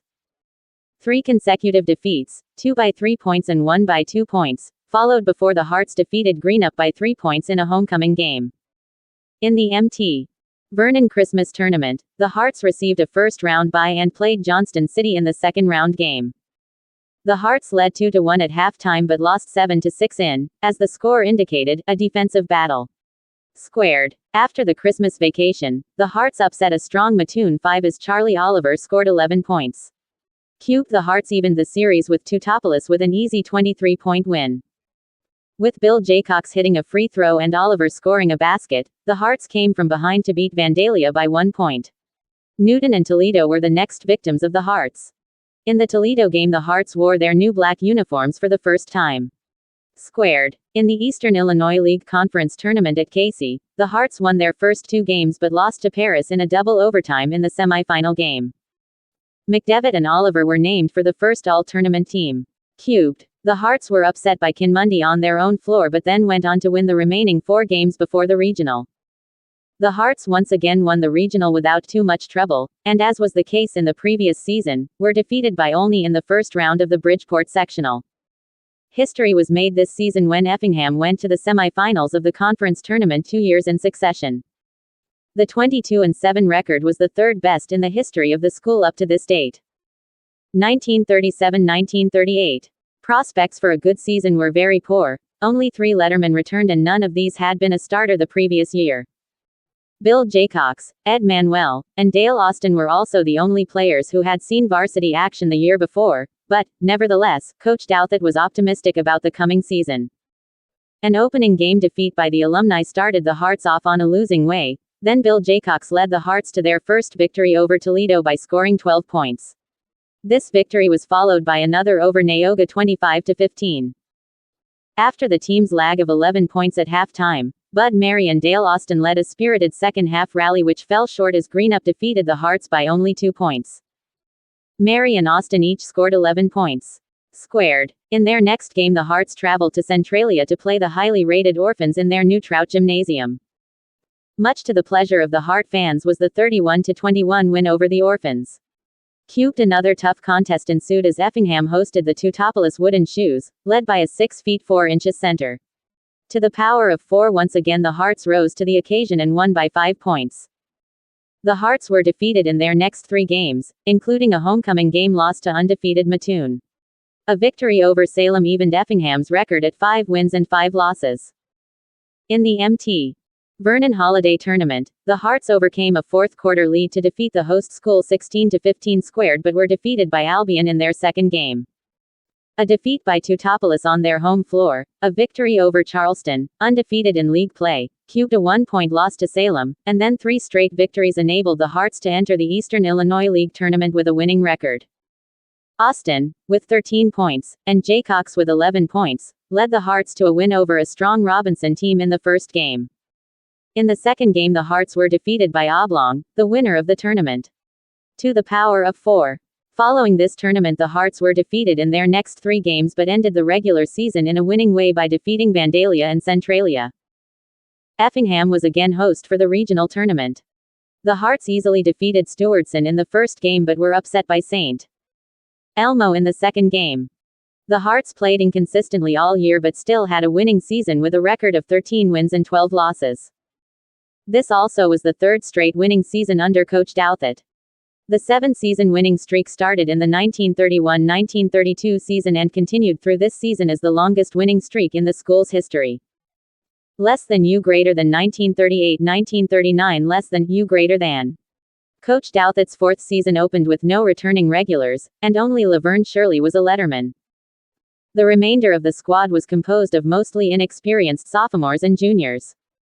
Effingham started the season off badly by losing the first 4 games before they defeated Newton 19-13 for their first win. Paris then defeated the Hearts in an Eastern Illinois League game. A 4-point victory over Teutopolis followed as Shirley scored 10 points. 3 more defeats followed, giving the Hearts a 2-8 record. In the Mt. Vernon tournament, the host school beat the Hearts in the first game, 12-8. Back in regular season action, Mattoon defeated the Hearts before Teutopolis was defeated for the second time 27-22. The next 2 games were split with a loss to Charleston and a victory over Greenup. The Hearts traveled to Centralia to play the powerful Orphans in their next game. Ahead at halftime, a poor third quarter cost Effingham a victory as they were defeated by 4 points. 1. A 2-point win over Kinmundy in overtime and a loss to Vandalia brought the Hearts to the conference tournament. Greenup and Palestine were defeated in the first 2 games, but once again the powerful Paris 5, who eventually reached the state finals before losing, squared beat the Hearts 33-18. In the game for third place, Casey was victorious. 2 more defeats followed before Centralia, who had beaten the Hearts earlier in the season, was defeated, 31-27. This same Centralia team advanced as far as the semifinals of the state basketball tournament. 3A defeat by Newton then ended the regular season play. In the regional tournament, the Hearts defeated Watson in their first game but lost to the eventual winner Street. Elmo in their second game. The Hearts were led in scoring by Laverne Shirley, who scored 174 points. Shirley later played for the University of Illinois. Although the Hearts experienced their first losing season in 8 years, the valuable experience the underclassmen received made the loyal Heart fans very optimistic about the next season. Summary of Chapter X. In the 4 years under Ralph Douthit, Effingham won 73 games and lost 51 for a winning percentage of .588. 2 regional tournaments were won by Effingham, but each time they were eliminated in the first game of the sectional tournament. Chapter X. The era of Severt Lucas. Severt Lucas succeeded Ralph Douthit as varsity basketball coach. He received his degree from Central Normal College at Danville, Indiana. Previous to his employment at Effingham, he had coached at Jamestown, Indiana, for 8 years. 1 At the time of this writing, he was still an active coach in his home state of Indiana. Squared. 1939-1940. 6 returning lettermen were present at the first practice called by Coach Lucas: Claude Hershey, Jack Clark, Jim Keith, Carl Alt, George Austin, and Mort Harris. Of these, only Clark was 6 feet tall. Although students attended the new school in the western part of the city, the gymnasium was not completed, and practice and games were still held in the now Central Junior High School gymnasium until the completion of the new gymnasium. 3. Wearing new green uniforms, the Hearts opened the season with an easy 30-point win over St. Anthony. A 2-point victory over Toledo followed before the Hearts were defeated by Paris. 2 more victories followed over Greenup and Teutopolis. In the 21-6 loss to Mattoon, Effingham scored only 1 field goal, and that came in the last 25 seconds of the game by Jack Clark. The remaining 4 games in December were all won by the Hearts. After a 2-week layoff, the Hearts were defeated by Greenville, the team that Effingham had beaten in their last game of December. Teutopolis, another team the Hearts had beaten earlier, also evened their series with a 3-point victory. 4 more consecutive defeats followed before the Hearts defeated Marshall 27-26 by coming from behind in the last minute of the game. Squared. In the Eastern Illinois League tournament, the Hearts lost to Oblong as the Hearts were held scoreless in the fourth quarter. Cubed. With Noble Welch scoring 11 points, the Hearts defeated Altamont by 12 points. The first basketball game to be played in the new gymnasium was with Mattoon, a team who had beaten the Hearts earlier in the season by 15 points. A standing room crowd of about 2,000 people saw the Hearts defeat Mattoon in a thrilling contest, 31-29. The first loss in the new gymnasium was handed the Hearts by Casey 27-26 in their next game. Outscoring Lawrenceville 10-4 in the fourth quarter enabled Effingham to defeat this fine ball club by 2 points. Carrot won the regular season ended with a win over Newton and a loss to Flora. 14 points by Clar and 13 points by Jim Keith helped the Hearts to an easy win over Neoga in the first game of the regional tournament, held in Effingham's new gymnasium. Carrot 2 rival Teutopolis then defeated the Hearts 22-21 in an overtime to eliminate them from the state playoffs. The Hearts ended the season with 12 wins and 14 losses. The most rewarding victory was the win over Mattoon in the first game played in the new gymnasium. Less than U greater than 1940-1941 less than U greater than. Coach Lucas's second season as head mentor of the Hearts looked unpredictable as only 2 lettermen returned, and these 2 had seen very little action. They were juniors Gene Henderson and Mort Harris. However, junior Keith Conrad moved to Effingham from Shumway where he had been a starter. The Hearts split their first 4 games, winning from Neoga and Altamont and losing to 2 Eastern Illinois League foes, Greenup and Paris. In a thrilling overtime game, Effingham defeated rival Teutopolis by 1 point as Keith Conrad scored a basket and Gene Henderson made a free throw in overtime. 3 more defeats followed before Vandalia was defeated as Mort Harris scored 14 points. Squared Palestine and Greenville defeated the Hearts in their last games in December. After a 3-week layoff, Effingham defeated Mattoon by 2 points when Harris hit a basket from far out in the last 2 seconds of the game. Charleston handed Effingham its 5th straight loss in conference play. Teutopolis scored only 1 point in the fourth quarter, and that came in the last 5 seconds, but it enabled them to defeat the Hearts 17-16. To the power of 4, 3 more defeats followed, giving the Hearts a 5-game losing streak. 2 long shots by Mort Harris in the last 40 seconds of the Marshall game helped the Hearts pull an upset and win their first league game after 6 straight losses. Marshall avenged this defeat the following week with a 22-16 win over the Hearts in the first game of the Eastern Illinois League tournament. After 3 more defeats, Conrad scored a basket in the last 10 seconds to give the Hearts a 32-30 victory over Newton. Squared games with Flora and Greenville followed, with both of them defeating the Hearts. Teutopolis was the Hearts' opening round opponent in the regional tournament. During the season these 2 teams had split 1-point games. This time Effingham had a breather and won by 8 points. In the second game Windsor won by the score of 30-29. Although the Hearts won only 8 games, the experience gained by the sophomores and juniors proved most valuable. These boys demonstrated in the 1941-1942 season that they learned much from the playing time even though they lost 19 games. Less than U greater than 1941-1942 less than U greater than.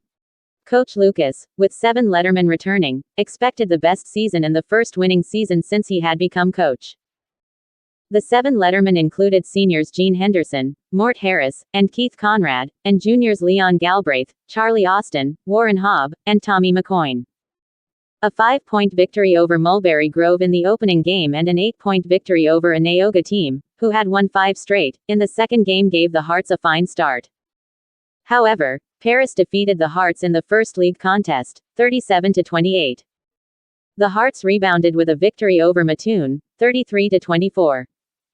A 2-point defeat by Salem proved costly when Leon Galbraith, the Hearts' regular center, fell and fractured his left clavicle and was out of action for the remainder of the season.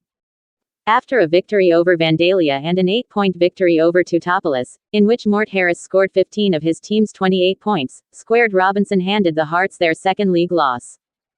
A basket by junior guard Tommy McCoyne in the last seconds gave Effingham a 1-point win over Mattoon. As Keith Conrad scored 18 points, Effingham downed Vandalia. They went on to knock Palestine from the undefeated ranks in the conference with a 34-17 win. Once again Conrad led the Hearts by scoring 15 points. As Newton was defeated even though the Hearts hit only 11 out of 8 shots. Both Teutopolis and Newton were victims for the second time as the Hearts warmed up for the Eastern Illinois League tournament. In this tournament Effingham went to the finals only to be beaten by Paris. Salem won easily, but the Hearts defeated Lawrenceville, Greenup, and Charleston before losing to Casey to end the regular season. Effingham won the regional tournament by defeating Teutopolis, Greenup, and Windsor. In the sectional tournament at Bridgeport, Effingham won their first sectional game in the school's history by defeating Palestine 38-19. Squared. Even though Conrad scored 21 points, Allendale defeated the Hearts in the second game by 2 points. This outstanding little team, cubed with only one starter over 6 feet, was led in scoring by Keith Conrad, 5 feet 3 inches senior forward, with 325 points, while Gene Henderson had the best free throw average. To the power of 4, Mort Harris later played on the Southeast Missouri State team that won the N.A.I.A. tournament in 1943. 1942-1943. Warren Hobb was the only returning regular, reporting to Coach Lucas as the first practice started. However, letterman Charlie Austin and Leon Galbraith had gained valuable experience the year before, so the prospects for a good year were present. Tommy McCoyne, a regular guard from the 1942 team, had moved to Arkansas during the summer. Charlie Austin and Warren Hobb sparked the Hearts to an easy initial win over Mulberry Grove with 20 points and 14 points respectively. Another easy win followed before Effingham lost their next 4 games. A 3-point win over Vandalia ended the losing streak, only to have Mattoon register the Hearts' 5th defeat on the following night. An overtime loss to Teutopolis, a team who had won their first 6 games, made the Hearts' record 3 wins and 6 losses. Squared. The Hearts enjoyed 3 consecutive victories before Robinson evened an earlier defeat by beating the Hearts by 14 points. A 4-game losing streak developed with additional losses to Charleston Eastern, the Laboratory School of Eastern Illinois University, Palestine, and Mattoon. With Hobb scoring 20 points, the Hearts defeated Teutopolis in their second meeting by the score of 37-30. 2 victories, one over Vandalia and one over Newton, enabled the Hearts to enter the conference tournament on a winning streak. Charleston ended this winning streak with a 17-point victory in the first game of the tournament. After the tournament, the Hearts won 2 of the remaining 5 games left on their regular schedule.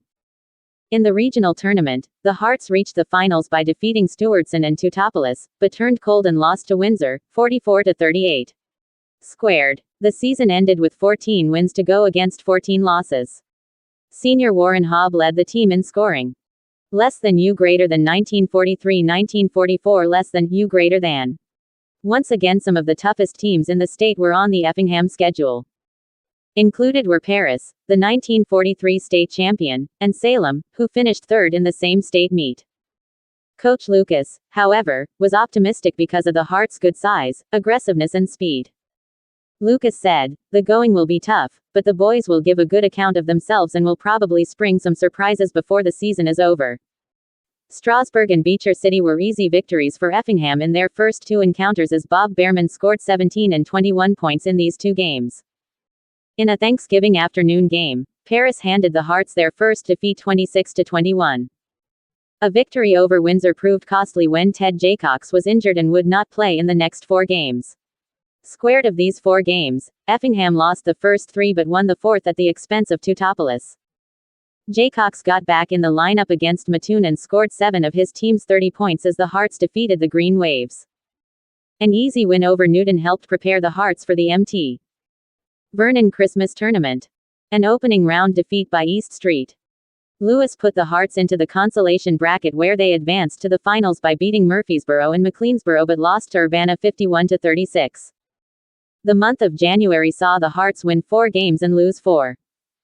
February started with the Eastern Illinois League tournament, and once again the Hearts advanced to the finals with wins over Charleston, Toledo, and Charleston Eastern, only to be defeated in the finals by Paris. After the tournament, the Hearts fans were subjected to some very exciting basketball. Salem was defeated for the first time by a Lucas-coached team. 1 A layup in the last few seconds by Jack Parks gave the Hearts a 1-point win over Flora. 2 in the second overtime against Lawrenceville, Behrman rebounded a missed Jaycox shot for a basket in the sudden death period. 3 Effingham closed their regular season by winning 2 of the remaining 3 games. In the Effingham Regional Tournament, victories over Greenup and Windsor put Effingham into a tournament title game for the 3rd time, but this time the Hearts were victorious as they defeated Teutopolis 37-28, as Jack Parks scored 19 points. 4 in the sectional tournament at Flora, the Hearts were eliminated by Mt. Carmel 42-29. As Coach Lucas had predicted before the season started, the Hearts pulled a number of surprises and ended with a fine record of 23 wins and 13 losses. 1944-1945. Last season regulars, Bill Woods and Ted Jaycox, were among some 40 boys who reported for the first practice called by Coach Lucas. The season opened with easy win over Windsor as Jack Henderson scored 18 points.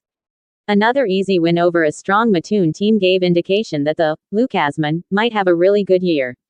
Squared the Hearts split the next 2 games, losing to a taller Decatur team and defeating Beecher City. A victory over Flora, the first time Effingham had ever beaten them on their own court, cubed, and a loss to Vandalia brought the Hearts to their rival contest against Teutopolis. The game was scheduled for Teutopolis, but because of the expectedly large crowd, the game was played at Effingham because of the larger seating capacity. Effingham won 28-23. To the power of 4. Then came a 2-point victory over Paris, the number 2 ranked team in the state. This also was the first time in 6 years that an Effingham team had beaten a Paris team. To the power of 5, a loss to Salem and a homecoming victory over Charleston Eastern, in which Bill Woods scored 18 points, ended the schedule until after the Christmas holidays. After a 2-week layoff, once beaten Robinson won by 2 points in a thrilling overtime contest. The Hearts then defeated a strong Mt. Vernon team, but Decatur, led by their 6 feet 7 inches center Riley, who scored 17 points, beat Effingham 43-35. Squared after this defeat, the Hearts easily beat Palestine, won by 2 points over Teutopolis as Woods scored 17 points, beat Mattoon by 5 points, and downed Newton by 32 points before Vandalia stopped their 4-game winning streak. The Hearts tuned up for the conference tournament by defeating Flora for the second time. The Hearts, labeled as the Dark Horse, easily won their first tournament game from Toledo as Ted Jaycox scored 25 points. In the second game, Paris, whom the Hearts had already beaten, easily won by the score of 43-23. In the regular season play, Effingham finished by winning 4 of the remaining 6 games. The Hearts defeated Cowden, Stewartson, and Teutopolis in the Effingham Regional Tournament to become champs. In the Lawrenceville sectional, the Hearts came from behind in the 4th quarter to beat Mt. Carmel squared but were beaten in the finals by Flora. The 1944-1945 season definitely was a success. Hampered by the lack of size all year, the Hearts ended with a 22-10 record. Woods and Jaycox were the only starters who were over 5 feet 8 inches. Jaycox, leading the team in scoring, later played outstanding ball at the University of Florida. Less than U greater than 1945-1946 less than U greater than. An inexperienced group reported to Coach Lucas this year as the Hearts prepared to meet some of the best teams in the state. Only John Woods and Scotty Babbs had seen much action in the previous season. Victories over Windsor and Toledo in the first 2 games gave encouragement to the Heart fans, but these fans knew the big test would come against Champaign. The game was played in the University of Illinois Gymnasium, with the Hearts playing the first game of a doubleheader while Centralia played Urbana in the second game. Champaign had 7 players returning from their state championship team of the year before and easily defeated Effingham by the score of 75-25. Square 2 more defeats occurred before Mattoon was defeated 43-36. A 1-point loss in overtime to Salem and a homecoming victory over St. Elmo ended the Hearts' regular schedule in December. In the Mt. Vernon Holiday Tournament, the Hearts defeated Heron but lost to the host school in their second game. After a defeat by Robinson, Bob Jaycox and John Woods led Effingham over an Eastern Illinois League foe, Newton. A defeat by rival Teutopolis and a 1-point victory over Charleston as Scotty Babbs scored 12 points brought the Hearts' record to 7 wins and 7 losses. Squared a defeat by the powerful Decatur team started the Hearts on a 13-game losing streak, which included an opening round loss to Greenup in the conference tournament. In the regional tournament, Effingham met Stewartson, the pre-tourney favorite, in the first-round game. Playing a ball control game, enabling the Hearts to control the ball almost 24 of the 32 minutes, they upset Stewartson, 35-21. Cubed in the semifinals, the Hearts fell to Teutopolis for the 3rd straight time, 34-29. Summary of Chapter X. Severt Lucas was varsity basketball coach at Effingham High School for 8 years, the longest any person has coached basketball for the Hearts. Coaching at Effingham for this length of time enabled Lucas to win more games, 115, and lose more games, 94, than any other coach. His winning percentage is .541. In 1942, his team compiled the 3rd best season in Effingham's history by winning 25 and losing 7 for a percentage of .781. In Coach Lucas's first year as coach, the Hearts played the first game in the present 1965 gymnasium. Effingham won 3 regional tournaments during this era and in 1942 won its first sectional game by defeating Palestine. In the other 2 sectional tournament appearances, Effingham lost the first game in one and lost in the finals in the other. Chapter 11. The Era of John Sheehan. John Sheehan was graduated from Illinois State Normal University and then received his master's degree from the University of Illinois. He coached football and basketball at Neponset High School, Auburn High School, and Monmouth High School. He also coached basketball at Ephrata Air Base while in the Air Force. After 3 years as coach of the Hearts, he became varsity basketball coach and athletic director at Mattoon High School. 1946-1947. A total of 45 boys reported to Coach Sheehan on the opening day of practice. Of these only 2 were lettermen, Jim Hastings and Bob Duvall. Once again, lack of size was the most apparent weakness. Squared. An opening game defeat by Windsor started the Hearts on an 8-game losing streak. Included in the streak were a loss to Champaign, the past year's state champion, and an opening round loss to Mt. Vernon in the Mt. Vernon Holiday Tournament. The Hearts' first victory came against an Eastern Illinois League foe, Charleston Eastern, by the score of 51-45 as Jim Hastings scored 22 points. 2 more defeats followed before chief rival Teutopolis was defeated for the first time in 2 seasons. Both teams were cold from the field as Effingham made only 26% of its shots and Teutopolis made only 19% of its shots. Squared. After losing to 2 powerful Eastern Illinois League teams, Paris and Robinson, the Hearts had only a record of 2-12 going into the conference tournament. However, the Hearts surprised everyone by getting into the finals only to be beaten once again by Paris, the eventual state champion.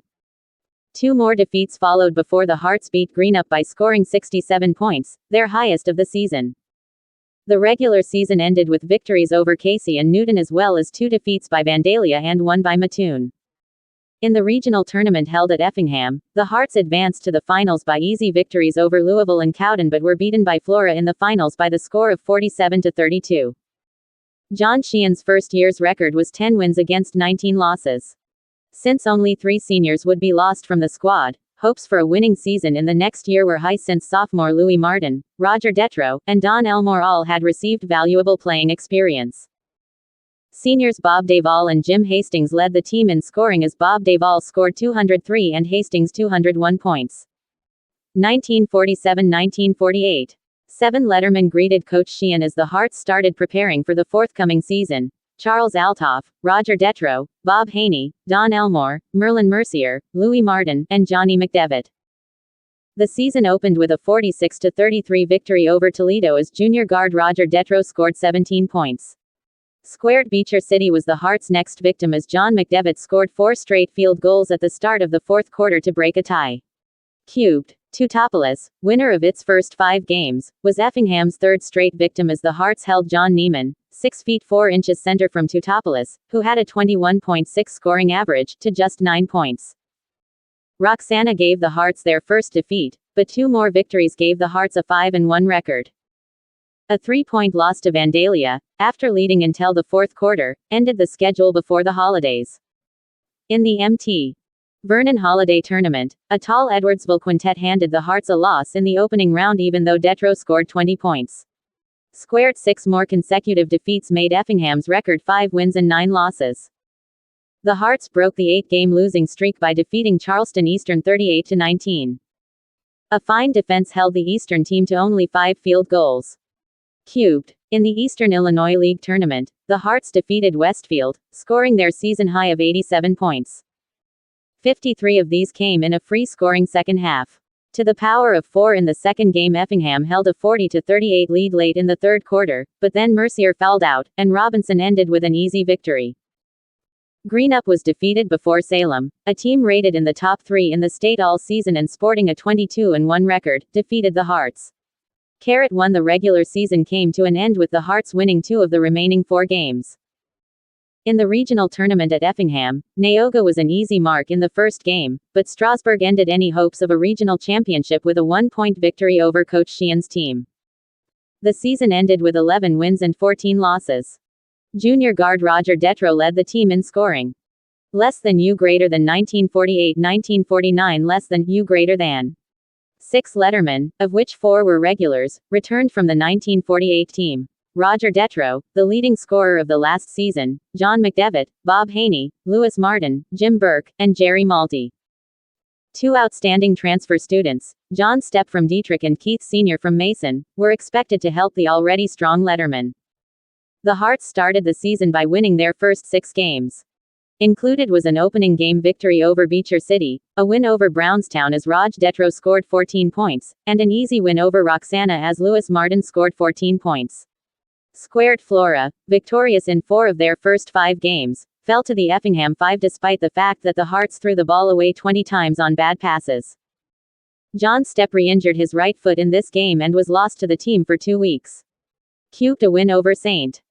Elmo and a 4-point win over Vandalia as Detro scored 22 points and John McDevitt scored 21 were the Hearts' 5th and 6th victories. To the power of 4 the first loss was to Lawrenceville 33-27 as the Hearts only scored 2 points in the 4th quarter. To the power of 5. In the Mt. Vernon Christmas Tournament a 21-point third quarter for the Hearts enabled them to come from behind and beat a good Chicago Wells team in the first game. To the power of 6 in the second game, Nashville, who later finished 4th in the state tournament, to the power of 7 beat the Hearts 50-36. Windsor was the next win for the Hearts followed by a comeback win over the Mattoon Green Waves. In the Mattoon game Effingham trailed by 10 points late in the third quarter but finally started to hit and won by 3 points. With Senior scoring 20 points, Altamont was easily defeated for the Hearts' 10th win. Squared. The next home game for the Hearts was against Teutopolis. The Wooden Shoes, undefeated in 15 games, were rated 3rd in the United Press state poll. Roger Detro scored 22 points, but Teutopolis won their 16th straight game before a standing room crowd. Cubed Paris, with a 14-2 record and rated number 5 in the United Press state poll, defeated the Hearts 52-29 as the local boys hit only 13% of their shots. To the power of 4. 20 points by Senior and the strong rebounding of Stepp helped the Hearts break their 2-game losing streak with a 19-point win over Robinson. To the power of 5 hitting 47%, the Hearts defeated Champaign 61-46. To the power of 6. In the Eastern Illinois League Tournament at Casey, the Hearts easily defeated Martinsville, Westfield, and Charleston, advancing to play Robinson in the finals. Hitting 27 out of 36 free throws, the Hearts won the tournament for the first time by beating Robinson 53-38. With an 18-2 record the Hearts were rated number 14 in the state United Press poll. This was the first time an Effingham team had ever been rated in either the Associated Press or United Press polls. Squared. After the tournament the Hearts were defeated by Teutopolis by the score of 56-64. With less than a minute to go, Teutopolis's Tom Burford hit a 25-foot set shot from the corner to break a 64-64 tie, giving the Wooden Shoes their second straight victory over the Hearts. Cubed. The Hearts won their second league game by defeating Greenup 69-22. The remaining games in February were all won, including 3 from Eastern Illinois League foes. This gave the Hearts a record of 5 wins and 1 loss in the conference, the best record of any Effingham team in the conference. In the Flora Regional Tournament, Effingham easily defeated Clay City in the first game 67-23. In the semifinals, the Hearts' opponent was Teutopolis, winner of 28 straight games including 2 from Effingham. The Hearts, playing a tight zone defense, pulled the big upset of the year by easily defeating the Wooden Shoes 65-40. One superior rebounding by the Flora Wolves, however, spelled defeat for the Hearts 53-45 in the regional finals. 2 The season's record was 26 wins and 6 losses, which is a winning percentage of .793%, the second best in the school's history. Summary of Chapter 11. During the 3 years John Sheehan was varsity basketball coach, the Hearts won 44 games and lost 39 for a winning percentage of .530%. The 1949 team won the only basketball title in the Eastern Illinois League by winning the league tournament. This same team is the only team ever to be rated in any state basketball polls. Chapter 12. The Era of Don Martin. Don Martin graduated from Warrensburg Teachers College in Missouri, where he not only played basketball but coached the team during his senior year. He coached basketball at Jennings High School, Jennings, Missouri, for 3 years. For the 3 years previous to his employment at Effingham, he played professional basketball with the St. Louis Bombers and a Baltimore team. He was 6 feet 8 inches tall. Less than U greater than 1949-1950 less than U greater than. Don Martin began his first year as coach with an inexperienced ball club. The first 8 players from the season before were lost by graduation and only 3 lettermen returned. These were Jim Davis, Bob Manette, and Jim Parker. Squared. The inexperience was evident in the first 2 games as the Hearts were easily defeated by Beecher City and Windsor. A victory over Brownstown enabled the Hearts to break into the win column for the first time under Coach Martin. Flora's strong second half proved to be too much for the Hearts as they lost 65-46. A bad second half caused the Hearts to lose their next 2 ball games. In the Mt. Vernon tournament, Sullivan edged past Effingham 47-46 in the first game. Effingham was in the lead, but a missed long shot and a bad pass turned an apparent victory into defeat. Squared. Mattoon and Robinson were victorious over the Hearts. Effingham's second victory was over Charleston Eastern 55-38. A 48-47 victory over St. Elmo came about when Jim Parker picked up a fumbled pass, drove the length of the court and scored on a layup as time was running out. Cubed. In the Eastern Illinois tournament, Effingham, the defending champions, are favored to go through the upper bracket to the finals, with Westfield or Marshall capable of an upset. To the power of 4 victories over Westfield, Oblong, and Newton put Effingham into the finals where they were defeated by Robinson by 2 points as Robinson hit on 50% of their shots in the first half and then played a ball control game the second half. In the Teutopolis game, which Coach Martin missed because of strep throat, the Wooden Shoes won 52-40. Casey also defeated the Hearts 50-39. The 3-game losing streak was broken by a win over Cumberland as the Hearts hit a hot 59.4% from the floor. Squared 3 more victories followed over Shelbyville, Newton, and Charleston. In the Newton game, Newton's top scorer, sophomore Phil Apple, missed the game because of an ankle injury. Cubed. In the regional, Effingham defeated Noble in the first game 64-54. Teutopolis was the Hearts' opponent in the semifinals, and Effingham fans were hoping that the Hearts could upset the Wooden Shoes as they had done the previous year. Teutopolis won 50-48 in overtime. According to most fans, it was Effingham's finest game of the year. To the power of 4. The season ended with 12 wins and 15 losses. The encouraging aspect was that most of the players would be returning, and they had showed signs of improvement at the end of the season. 1950-1951. The season opened with 4 returning lettermen, all of whom had been regulars at one time or another the year before: Bob Manette, Bob Smith, Jim Parker, and Jack Detro. A tall center was very badly needed, and Coach Martin had high hopes for 6 feet 3 inches sophomore Charles Huntington, but he dropped out of school. Coach Martin then hoped he had an ace up his sleeve in Ray Woods, a 6 feet 4 inches junior, who had missed his sophomore year because of an injury. Squared. A 40-36 victory over Mt. Carmel opened the season, with Bob Manette scoring 19 points. The victory was a costly one as the Hearts lost their floor general, Bob Smith, for an indefinite period of time because of a back injury. Cubed. 2 other victories over Beecher City and Windsor gave the Hearts a 3-game winning streak before they were beaten by Flora, the 8th-place team in the state. Effingham then beat rival Teutopolis by 1 point as Jack Detro hit a long set shot with 25 seconds to go. A victory over Lawrenceville made Effingham's record 5 victories and 1 defeat. A cold second half caused the Hearts to lose to Vandalia, 52-44. In the Pontiac Holiday Tournament, Effingham won 1 and lost 3.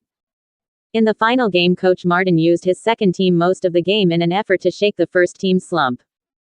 Forward Bob Smith was ready to play against an experienced Mattoon team. His return did help the team play better ball, but the Hearts lost the game in overtime. Squared. Effingham won their next 2 games, but Robinson and St. Elmo then beat the Hearts. In the Pana game, Effingham was out to avenge an earlier defeat in the Pontiac tournament.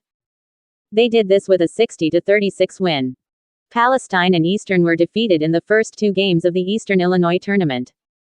Paris ended the Hearts' hopes of being in the finals for the 3rd straight year with a 63-56 win. In the game with Casey for 3rd place, Effingham had an 11-point lead at halftime but could not hold it as Casey won 66-61. Cubed. The next 2 games on the schedule were split by beating Cumberland and losing to Paris by 1 point. Teutopolis and Casey were the next victims of the Hearts, but Shelbyville beat the Hearts by 1 point as they dominated the boards. In the final home appearance, Coach Martin's squad defeated Newton, 79-64. Bob Manette tied the school individual scoring record with 28 points in this game. Squared. The regular season ended with an overtime win at Charleston. The regional tournament provided a first for Effingham's basketball teams as St. Anthony, the crosstown rival, was the opponent for the first time since it became a four-year high school. Effingham won 45-42, but both teams shot very poorly. The Hearts easily defeated Louisville in the semifinal game. With Bob Manette scoring 20 points and Jack Detro scoring 18 points, Effingham stayed with a favored Flora team before losing 59-56. The season's record was 19 wins and 12 losses. Bob Manette was leading scorer with 492 points in the 31 games. Less than U greater than 1951-1952 less than U greater than. Wayne Endebrock, Tom McDevitt, Roy Smith, Hillard Williams, Jerry Clare, and Tom Lampkin were the returning lettermen from the previous year. Of these, only Wayne, Chick, Endebrock and Tom McDevitt could be considered starters. The season opened with a 48-41 win over Mt. Carmel. A tall, strong Shelbyville team beat the Hearts before Effingham defeated Windsor. Beecher City came from behind to even Effingham's record at 2 victories and 2 defeats. An upset victory over Flora was brought about by the excellent defense of the Hearts. Squared. A 2-point victory over Teutopolis preceded 2 defeats by Lawrenceville and Vandalia. In the Pontiac Holiday Tournament, the Hearts were defeated by the 1951 state champions, Freeport, by the score of 65-44. In their second game, Effingham beat Chenoa in an overtime as Bill Trett scored 12 points in the fourth quarter and overtime period. 2 more defeats followed as the Hearts had trouble scoring. 4 straight defeats after this tournament ran the string of defeats to 6 straight. A 62-56 win over St. Elmo broke the string, but 6 more consecutive losses followed, including the Hearts' first game in the Eastern Illinois tournament. Effingham's lone win in the conference was gained from Charleston 56-54. A win over Altamont ended the regular season as sophomore George Baker scored 12 points. The Hearts won their first 2 games in the regional and met Teutopolis in the finals. The Wooden Shoes avenged an earlier defeat by winning 60-48. The season ended with a record of 10 victories and 18 defeats. 1952-1953. 4 returning lettermen greeted Coach Martin on opening day: Roy Smith, George Baker, Hillard Williams, and Julian Donk. A second-half comeback in the first 2 games, plus good free throw shooting, enabled the Hearts to beat Beecher City and Shelbyville. Windsor gave the Hearts their first defeat 58-53. With Rocky Smith scoring 29 points, the Hearts downed Altamont to give Effingham a very good start with 3 wins and only 1 loss. Squared. A hope for a very successful season was ended with a 5-game losing streak. Included in this string was a loss to Teutopolis in which the Hearts hit only 16 of 51 shots, and a loss to Vandalia, when Roy Smith was ill and did not play. In the Vandalia game, Effingham was able to make only 6 field goals the entire game. Junior guard Jack Arnold's 28 points enabled Effingham to break the losing streak with an 80-62 win over Westfield. 2 losses, a win over St. Elmo and a loss to Teutopolis, brought the Hearts to the Salem tournament. The Hearts were defeated by Vandalia and Harrisburg. An opening round loss to Casey in the Eastern Illinois Conference tournament then extended the Hearts' losing streak to 4 games. A 3-game winning streak, longest of the season, followed. A 3-point victory over Eastern, a come-from-behind victory over Casey, and a 1-point win over Cumberland gave them this streak. In the Cumberland game, Coach Martin's men held the ball the last 2 minutes while losing 49-48. With 10 seconds to go, Julian Donk tipped in a missed shot for the victory. Squared. 2 defeats ended the regularly scheduled season. In the regional tournament, Farina was beaten 77-64. In the semifinals, Flora humiliated the Hearts with a 81-46 victory. Throughout most of the season, Effingham would play a good first half only to falter in the second. The result was a season of 8 victories and 15 defeats. George Baker was the leading scorer. Summary of Chapter 12. Don Martin's Effingham teams won 49 and lost 60 during his 4 years as varsity basketball coach. His winning percentage was .450%. Street. Anthony as a four-year high school was the Hearts' opponent for the first time in 1951. Chapter 13. The Era of Floyd Hansen. Floyd Hansen, a native of Paris, Illinois, and a graduate of Indiana State, came to Effingham from Unity High School, Tolono, Illinois. He also coached basketball at Montezuma High School in Indiana. He was varsity football and track coach as well as varsity basketball coach. 1953-1954. New coach Floyd Hansen had a group of 6 returning lettermen, including the previous year's leading scorer, George Baker. Other returning players were Julian Donachie, Leroy Tabor, Jack Arnold, Bud Endebrock, and Doug Brown. Although the spirit was high for a successful season with experienced players returning, the season started out poorly as all the returning lettermen missed the first called practice. This occurred when the school celebrated the football team's co-championship of the Eastern Illinois Conference on the morning of the first practice, and the boys decided to take the entire day off from school. The next night all were present and started season with experienced players returning. The season started out poorly as all the returning lettermen missed the first called practice. This occurred when the school celebrated the football team's co-championship of the Eastern Illinois Conference on the morning of the first practice, and the boys decided to take the entire day off from school. The next night all were present and started. Less than U greater than Effingham Daily News less than U greater than, June 3, 1953. 98. Work in earnest for the season opener with Beecher City. Misfortune befell the Hearts in their opening game as the lights failed in the Beecher City Gymnasium, and the game was delayed for 51 minutes until repairs could be made.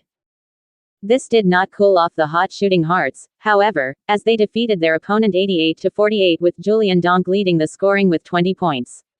Squared. The Windsor game provided some excitement as the Hearts overcame a 7-point deficit in the last 4 minutes to win by 1 point. Cube Tutopoulos was the next victim to make it 3 in a row, but foul trouble plagued the Hearts in the Flora game. Effingham led all the way until the middle of the fourth quarter. With 3 regulars lost via the foul route, Flora was able to take the lead and win by 2 points. To the power of 4. The Hearts continued to provide excitement as they came from behind in the last 45 seconds to beat Lawrenceville by 3 points. All Heart starters were in double figures. Effingham beat Vandalia and then left for Olney, seeking their 7th win against a team who had lost their last 7 ball games. However, Olney, playing excellent ball, won 71-59. After a 2-week layoff over the Christmas vacation, Cumberland beat the Hearts, 67-60. A victory over Shelbyville and a come-from-behind victory over Odin increased Effingham's victories to 8. Effingham lost to Robinson and beat Pana in their next 2 games. With the Hearts hitting 53% of the shots from the field, they scored a season high of 90 points against Street. Elmo squared. A victory over Tutopoulos gave the Hearts a 3-game winning streak. After an 83-75 win over a good Salem team in the opening game of the Salem tournament, the Hearts were considered a strong contender for the title. Centralia smashed any such hope the next afternoon with an 82-52 win. Next came the Eastern Illinois Conference tournament. Effingham won its first 2 games easily, and with George Baker scoring 8 points in the opening minutes of the fourth quarter, a close ball game with Robinson was broken open. Cubed against Cumberland in the finals, Effingham led until 4 regulars were lost by fouls. The result was a 64-59 win by Cumberland. The regular season ended with Effingham winning 3 of the remaining 5 games. In the Charleston victory, George Baker set an individual single-game scoring record of 36 points as he connected on 14 field goals and 8 free throws. Squared. In the regional tournament, Effingham defeated Tutopoulos for the 3rd time that season, but they then lost to Flora in the semifinals. The season ended with 19 victories and 9 defeats in Floyd Hansen's first year as coach. George Baker repeated as the leading scorer with 426 points, followed by Julian Bank and sophomore Topper Wolfer, each scoring 358 points. Less than U greater than 1954-1955 less than U greater than. Larry Merlot, Doug Brown, Howard Manette, Jim Robinson, Topper Wolfer, and Don Bushu were the 6 lettermen back from the fine 1954 season. Our strength will lie in our underclassmen, we will probably be a year away, was the way Coach Hansen summed up the coming season. Cube. The inexperience showed as Windsor was victorious in the Hearts opener.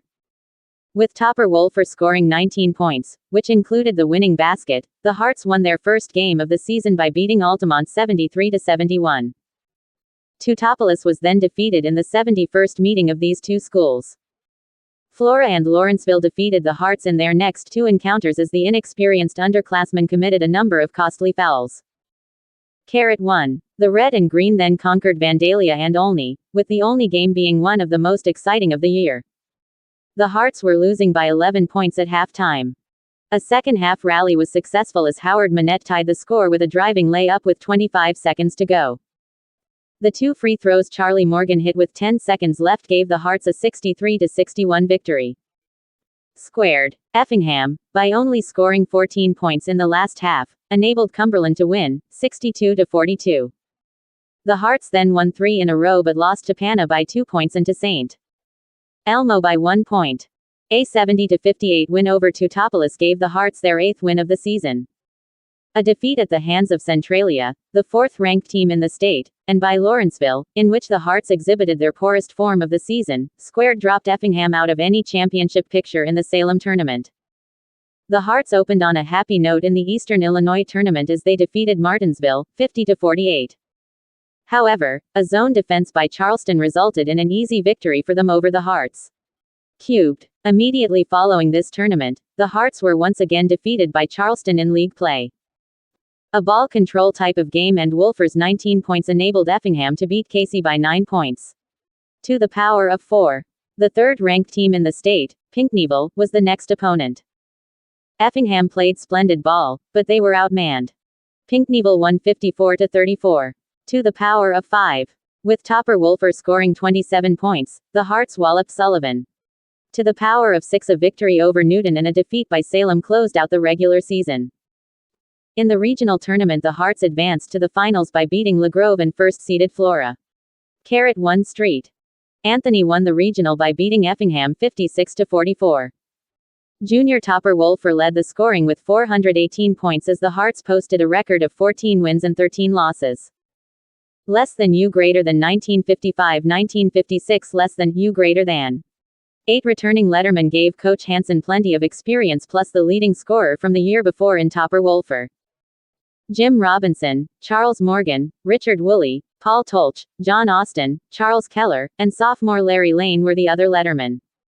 As the season opened, the Hearts appeared to have adequate height at the forward and center positions and good shooting from the guard and forward positions.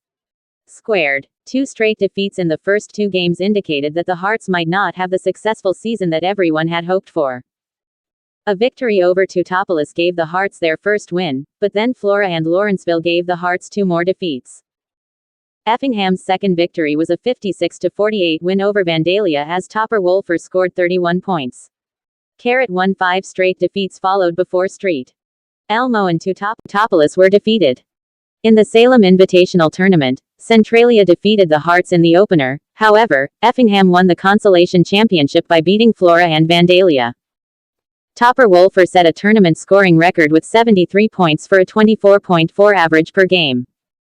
Wolfer was selected to the first all-tournament team and Jim Robinson to the second team. Squared. In the Eastern Illinois tournament, Effingham beat Palestine in the opener, but they lost to Robinson as Jim Robinson played on a sprained ankle. 3. A defeat by Charleston and a victory over Casey brought Effingham's record to 8 victories and 12 defeats. Both teams played a slow control type of game as Pinckneyville beat the Hearts 37-20. 4. A victory over Sullivan, a defeat by Paris, a victory over Newton, accomplished without Wolfer, who was out with the flu. 5. And a defeat by the North Egypt champions, Salem, closed out the regular season. In the regional, Effingham beat Teutopolis for the third time that season but lost to St. Anthony's state team, 64-57, in the semifinals. Floyd Manson suffered his first losing season at Effingham with a record of 11 victories and 16 defeats. Topper Wolfer set a new single-season scoring record of 520 points for a 19.2 average per game. His career total of 1296 points also set a record. Summary of Chapter Exley. 44 games were won and 38 games were lost during Floyd Manson's 3 years as basketball coach for a winning percentage of .537%. 3 individual scoring records were established during this time. The individual high scoring for a game of 36 points set by George Faker, the single-season scoring record of 520 points set by Topper Wolfer and the career scoring record of 1296 points set by Wolfer. Only the career scoring record still stands. Chapter 16. The Era of Rodney Richardson. Rodney Richardson graduated from Western Illinois State College. His first coaching experience in Illinois was at Fulton High School, where his teams won 88 and lost only 18. After leaving Effingham, he went to Bradley Bourbonnais High School, Bradley, Illinois, as varsity basketball coach. 1956-1957. John Austin, Frank Davis, Charles Keller, Ron Brown, Paul Tolch, Richard Woolley, and Larry Lane were the 7 returning lettermen who reported to new coach, Rod Richardson, on opening day of practice. A good season was anticipated because of the experience and depth, even though the team was lacking in size. Coach Richardson announced that the Hearts would use a set pattern style of offensive play. Squared. Rod Richardson's first game as coach ended in defeat as Salem won 54-47.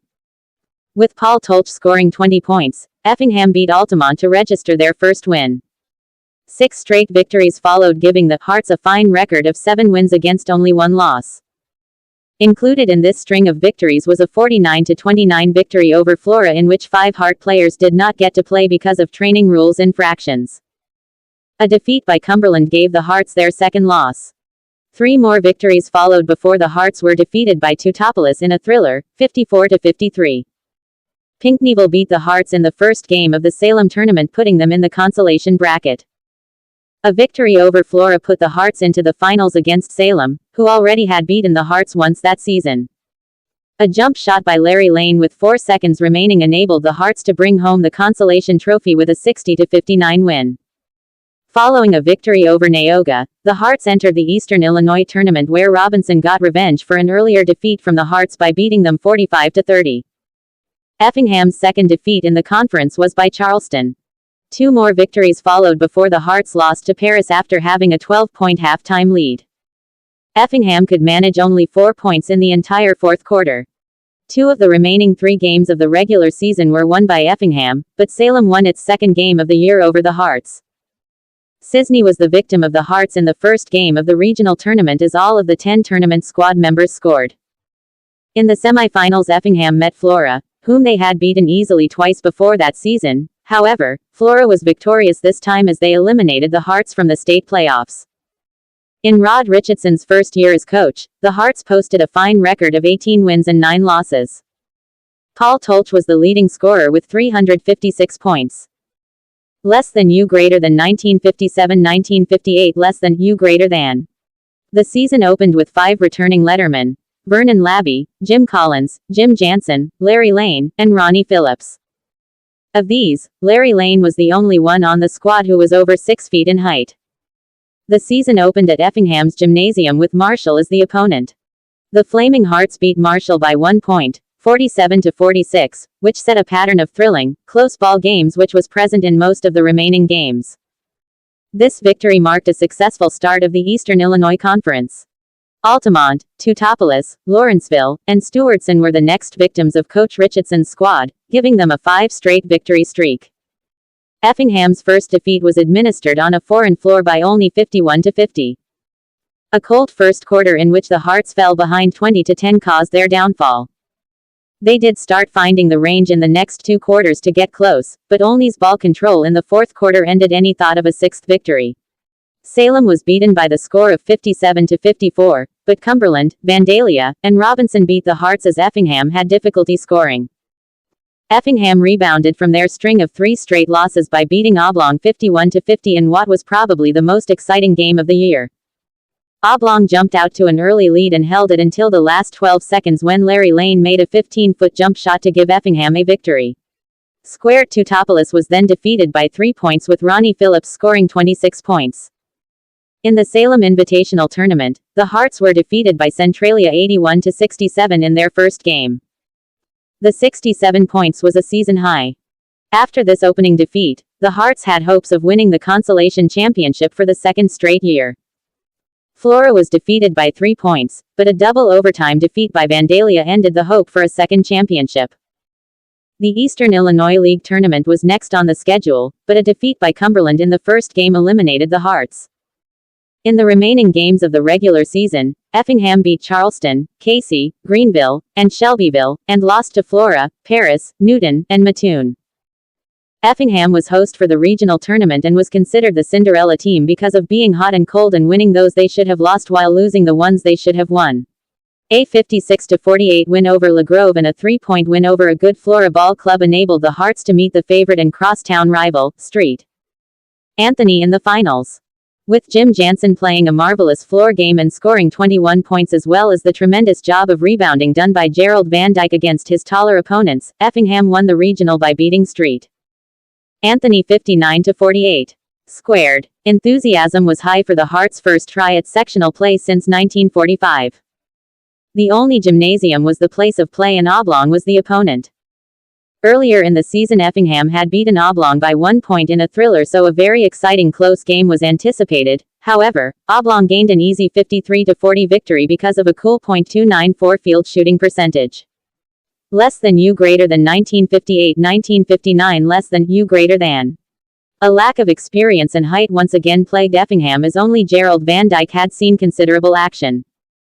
Other lettermen returning were Charles Atkins, Elmer Sparrow, Dewin Powell, Jim Sherrick, and David Ball. The season opened with a 57-39 loss to Marshall, followed by a 46-38 win over Altamont. Teutopolis and Lawrenceville were next on the schedule and defeated the Hearts. With Charles Atkinson scoring 23 points, Effingham won over Olney in a thriller 58-57. A 3-point defeat by Salem preceded the Christmas break. Because of the pairings of the previous years, which usually had the Hearts playing the top-seeded team in their opening game, Effingham decided to drop out of the Salem Invitational Tournament and replace this tournament appearance with one of their own. A Christmas tournament was organized with 8 teams. A consolation bracket was set up along with the usual winning bracket. Squared. The Hearts' first opponent in their own tournament was Vandalia, and a 50-46 win over the Vandals gave the Hearts hope of winning the championship in their first tournament. A 70-54 trouncing by Robinson in the semifinals ended the Hearts' bid. Notre Dame of Quincy won the tournament by defeating Robinson in the finals. The new year started poorly as Vandalia administered a 53-47 defeat to Effingham. Just a week earlier, Effingham had beaten the Vandalia 5 in their own tournament. 3 consecutive defeats followed before the Hearts defeated Stewartson 62-44. This marked the first time that season that Effingham was able to score 60 points or more in a game. 5 more successive defeats followed as once again the Hearts had trouble scoring. Included in this string of defeats was an opening loss in the Eastern Illinois Conference tournament to Robinson. A 51-47 victory over Flora gave Effingham their 5th and final win of the season. The season ended with an opening round loss to Flora in the regional tournament. Gerald Van Dyke ended the season as the leading rebounder even though he was only 5 feet 10 inches as well as leading scorer with 264 points for an 11-point average. This was not too bad considering that Effingham only scored on an average of 36.2 points per game for the season. Summary of Chapter 16. During Rod Richardson's 3 years as basketball coach his teams won 39 and lost 40 for a winning percentage of .494. A consolation championship in the Salem Invitational Tournament and a regional championship were won during these years. Chapter 15. The era of Jim Moore. Jim Moore graduated from the University of Illinois where he played basketball for 2 years. He coached basketball at Mt. Pulaski High School and Hartsburg-Emden High School in Illinois, before coming to Effingham. He is currently head track coach and assistant football coach at Greenville High School, Greenville, Illinois. 1959-1960. Although 5 lettermen from the losing season the year before answered Coach Jim Moore's call to the first practice, it appeared as though the season might be a long one. Carrot 1. The lettermen were Don Davis, Ken Greeter, Dewin Powell, Eddie Smith and Jim Sherrick. A string of 5 consecutive defeats opened the season before the Hearts beat Lakeview by the score of 63-58 as 4 of the Heart starters were in double figures. Carrot 2. The 63 points scored was to be a season high. The next 15 games of the regular season and the first game in the regional were lost. This gave the Hearts a record of only 1 win and 21 losses. The inability to score was the basic reason that the Hearts suffered through their worst season in basketball history at Effingham High School. Only once did the Hearts score 60 or more points. This was against Lakeview, the Hearts' only victory. Only 5 times did the Hearts score 50 or more points. With a number of underclassmen getting valuable experience, it was hoped by the fans that next year the Hearts would break the string of 2 consecutive losing seasons. 1960–1961. 7 returning lettermen reported to Coach Moore on opening day. These were Ron Campbell, Jack Owens, Steve Baker, Clifford Ormsby, John Koenig, and David Brosseau. An almost completely new schedule faced the Hearts. Because of scheduling difficulties and the method of determining the champion, Effingham dropped out of the Eastern Illinois Conference and joined the Mid-State Conference.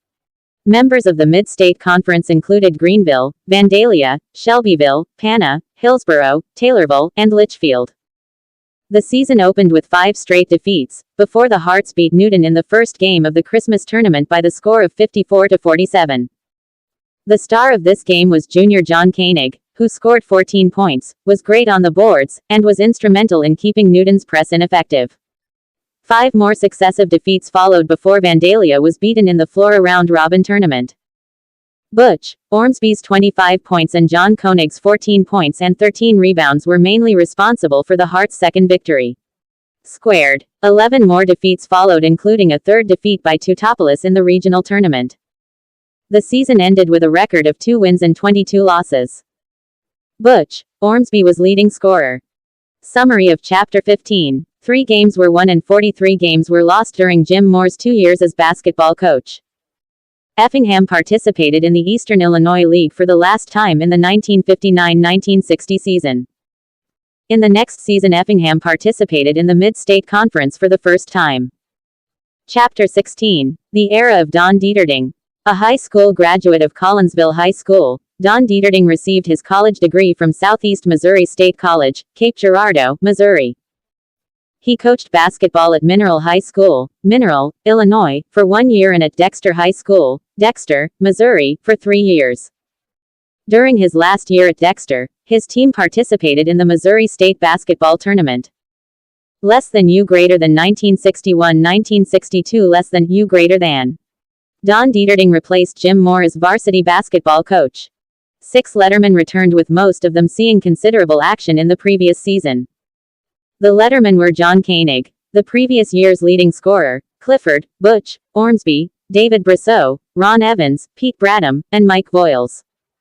Newton and Hillsborough defeated the Hearts in their first 2 ball games before Effingham, with Ron Evans scoring 22 points, and Dave Brosseau scoring 15, defeated Altamont 61–44 for Coach Dieterding's first victory.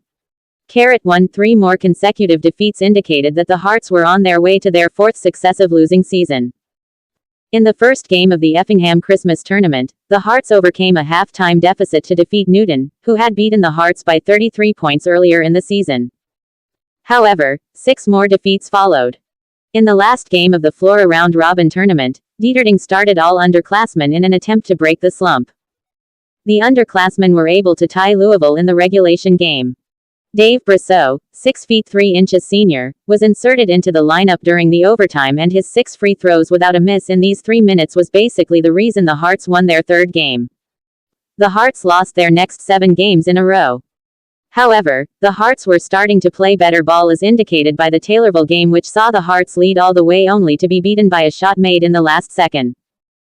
The score was 66–65, with Ormsby scoring 23 points and Ron Evans scoring 19. After the Taylorville game, the Hearts won their first game in the Mid-State Conference since they were admitted. This was a 72–49 win over Pana, as once again Ormsby scored 23 points. A defeat by conference champion, Litchfield, ended the regular season. With seniors, Butch Ormsby, John Koenig, and sophomore Earl Mesnard doing most of the scoring, and with better team defense, the Hearts defeated LaGrove and St. Anthony in the regional only to lose 55–42 to Flora in the finals. Once again the Hearts had a losing season, winning only 6 and losing 20, but the strong finish plus the fine showing of a number of underclassmen indicated that maybe next year the Hearts would once again win more than they would lose. Less than U greater than 1962–1963 less than U greater than. A total of 8 returning lettermen reported to Coach Don Dieterding on the opening day of practice, including Ron Evans, the leading scorer from the previous year. Others returning were Pete Bradham, Ed McDevitt, Mike Voiles, Tom Edwards, and Jerry Foreman.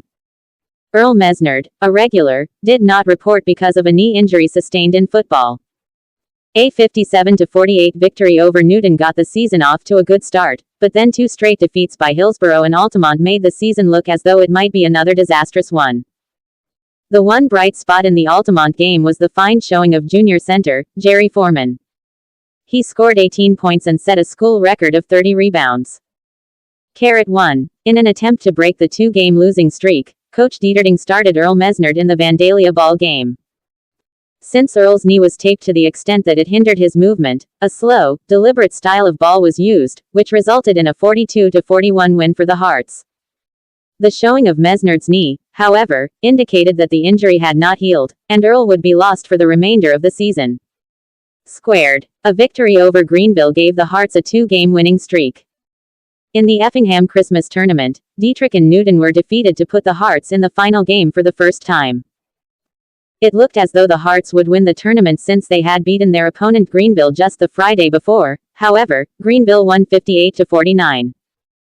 Effingham won their next 4 games before they were defeated by Litchfield 81-75.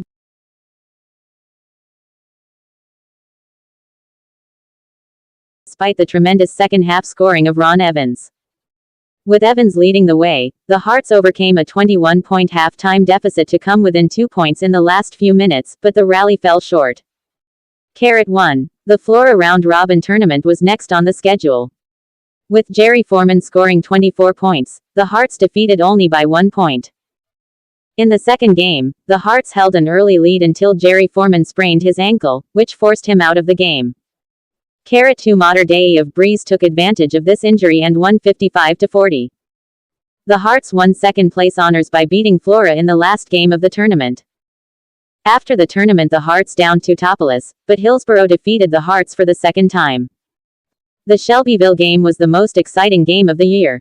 Effingham led by 1 point with 2 seconds to go in the game when Steve Brown, the Shelbyville guard, was fouled. He made both free throws giving the Rams a 1-point lead. Ron Evans took the ball out of bounds and threw a pass to Mike Voiles at the 10-second line.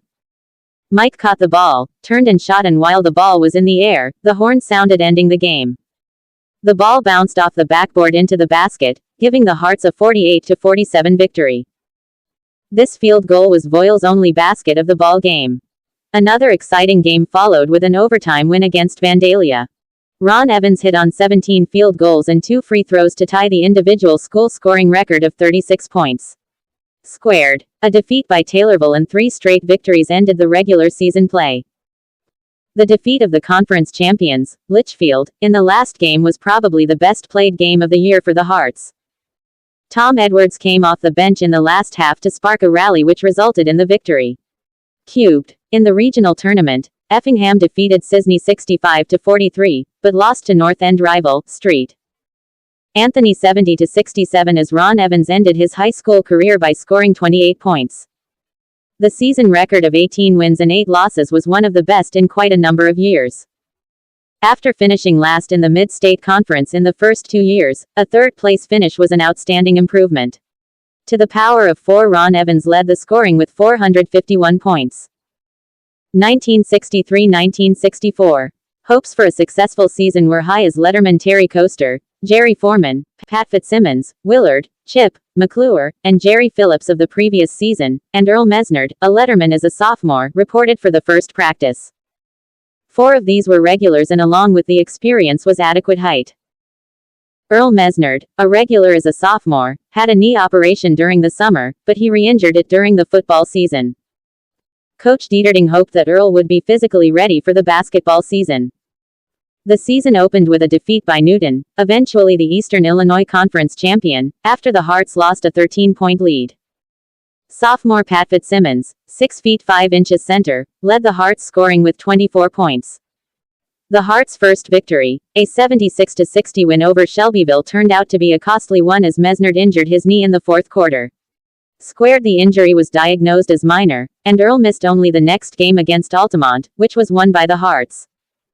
A jump shot in the last 3 seconds by Pat Fitzsimmons gave the Hearts a 2-point victory over Greenville. Taylorville gave the Hearts their first conference defeat, but the Hearts rebounded with a 9-point win over Hillsborough. In their own Christmas tournament, the Hearts once again advanced to the finals by beating Teutopolis and Olney. Earl Mesnard hit a 20-foot jump shot in the last second to give the Hearts a 2-point victory over Olney. Squared history repeated itself in the final game, only this time Hillsborough was involved. As in the previous year, the Hearts lost to a team they had beaten just the week before. After the Christmas tournament, the Hearts traveled to Litchfield to lose 62-42. Earl Mesnard once again hurt his knee. After this injury, it was apparent that it would be better for all concerned if Earl would become a substitute instead of a regular. Cubed. 2 victories were followed by 3 straight defeats, including 2 in the Salem tournament. In the last game of the tournament, won by Salem, Coach Dieterding changed his lineup. Pat Fitzsimmons moved to forward, Jerry Foreman moved to center, and Terry Coaster moved to guard. Inserted into the lineup was 6 feet 3 inches junior Roger Kruger at forward and junior Tom Tilley at guard. Carrot won. These boys continued at starting positions for the remainder of the season. Victories over Shelbyville and Hillsborough, each by 1 point, gave the Hearts a chance at the conference championship. All hopes of winning the first basketball conference championship in the history of the school ended with a double overtime defeat by Greenville, the eventual conference champion. In this game, the Hearts were leading by 13 points midway through the fourth quarter. 8 consecutive free throw misses, each one being the first of a potential 2 shots on the 1-and-1 rule, plus the loss of 4 regulars on fouls, caused the Hearts' defeat. Squared. The Hearts were seeded number 1 in the regional tournament, held for the first time at St. Anthony High School Gymnasium. A victory over Farina enabled the Hearts to meet a good St. Anthony team in the semifinals. With Pat Fitzsimmons scoring 27 points, the Hearts beat the Bulldogs 65-53. In the finals, Fitzsimmons again led the scoring with 22 points, followed closely by Tom Tilley with 21 points. This helped in a 72-63 win over a running Clay City team. In the sectional tournament held at Bridgeport, Olney defeated the Hearts 62-49 as the Hearts missed 16 of 29 free throw attempts. The season ended with 17 victories and 10 defeats. Sophomore Pat Fitzsimmons led the Hearts in scoring with 432 points. Pat and Terry Coaster were selected to the all-conference team. Less than U greater than 1964-1965 less than U greater than 5 Letterman reported to Coach Dieterding the first night of practice. Returning were Pat Fitzsimmons, last season's leading scorer, and regulars Roger Kruger and Tom Tilley. The other 2 Lettermen were Larry Wagner and Tony Starkey. With these 5 as a nucleus, hope was high for a possible conference championship. The season opened with a win over Newton as all Hearts starters scored in double figures. Squared. Pat Fitzsimmons, 29 points, led the Hearts in an easy win over Shelbyville for their first conference victory. Cubed. However, in the next game, hopes for a conference championship were dimmed as defending champion Greenville won 74-65. The Hearts rebounded from this defeat to win their next 2 games, both against conference opponents. In the Effingham Christmas tournament, the Hearts easily won their first 2 games to reach the finals for the 3rd year in succession. Once again, Effingham was unable to win their own tournament as Greenville, although trailing at halftime, came back strong in the second half to defeat the Hearts for the second time in December. Effingham won 4 of their next 5 games, giving them a record of 10 wins and 3 losses. Effingham then traveled to Salem to play in the Salem Invitational Tournament. In the opening game, Salem defeated the Hearts, 60-58. On Saturday, the Hearts won the consolation bracket by defeating DuQuoin, whom they outscored 27-2 in the second quarter, and Pinckneyville in the finals. Junior center Pat Fitzsimmons was selected to the first all-tournament team and senior Roger Kruger was named to the second all-tournament team. After this tournament, the Hearts faltered and lost 4 straight conference ball games. The losing streak was ended at the expense of Teutopolis as sophomore John Klosterman scored 17 points. This defeat halted a 17-game winning streak which Teutopolis had going. Effingham won 1 of the remaining 2 games on the regular schedule. Effingham was the host for the regional tournament and the Hearts were rated number 1. An easy win over Sisney brought the Hearts into the semifinals against Teutopolis. This time the 29 points scored by Pat Fitzsimmons led the Hearts to their second victory over the Wooden Shoes. Crosstown rival St. Anthony defeated Effingham in the final game 77-69. The season ended with 17 wins and 10 losses. Pat Fitzsimmons not only set the individual game scoring record, but broke the individual season scoring record of 520 points set by Topper Wolfer in 1956 with 591 points for a 22.6 average per game. He also scored within 200 points of the career scoring record. Fitzsimmons and Roger Kruger made the all-conference team. Pat Fitzsimmons was also the only junior selected on the Decatur Herald's all-area team. Summary of Chapter 16. At the time of this writing, Don Dieterding had completed 4 years of coaching at Effingham High School, with 58 wins and 48 losses for a winning percentage of .547. One regional tournament was won along with a consolation championship of the Salem Invitational Tournament. Pat Fitzsimmons set both the individual game scoring record with 38 points, and the season scoring record with 591 points. Summary of the years 1912 to 1965. Effingham started organized basketball in the school year of 1912-1913. They continuously fielded a team for 53 years. During this period of basketball at Effingham High School, a total of 1,318 games were played. Of these, 689 were won and 629 were lost. In 28 of these seasons, Effingham won more games than they lost, and in 25 seasons, they lost more than they won. Effingham has played a total of 104 different schools or teams during these years. 5 different buildings or gymnasiums were used for Effingham's home games. These were in order from the earliest to the present: Armory Hall, 1912-1922, Meeks Hall, 1923-1926, Odeon Hall, 1927-1928, Central Gymnasium, 1929-1940, and the present High School Gymnasium, 1941-1965. A total of 14 professional coaches have guided Effingham's basketball teams, with Covert Lucas's 8 years being the longest reign of any basketball coach. Covert Lucas won more games and lost more games than any other coach, while Albert Schneep had the best winning percentage. The 21-5 record in 1924-1925 is the best percentage record of any year, whereas the 25 games won in 1941-1942 is the most ever won by any team in one year. Effingham has participated in 2 conferences: the Eastern Illinois League from 1926 until 1960 and the Mid-State Conference from 1961 until the present 1965. No Effingham team has finished higher than 3rd in either conference. Only once, in 1949, did Effingham win the Eastern Illinois League tournament. Effingham has won 10 district or regional tournaments, and only twice have they been able to win their first game in the sectional. Effingham has never advanced any farther than the finals of the sectional. No Effingham basketball player has ever been selected any higher than honorable mention on any all-state team. Only one team, the 1949 team, received any mention on any of the rating polls within the state. This team was ranked as high as 13th in the state by the United Press. Effingham has defeated Teutopolis the most times by winning 57 games against them.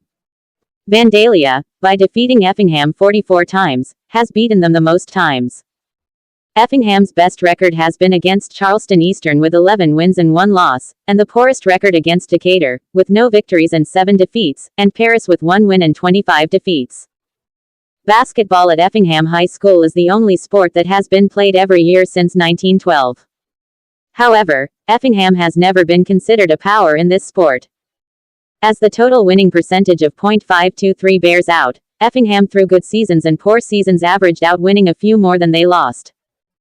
The original school colors were blue and gold, but in 1917 the colors were changed to the present red and green.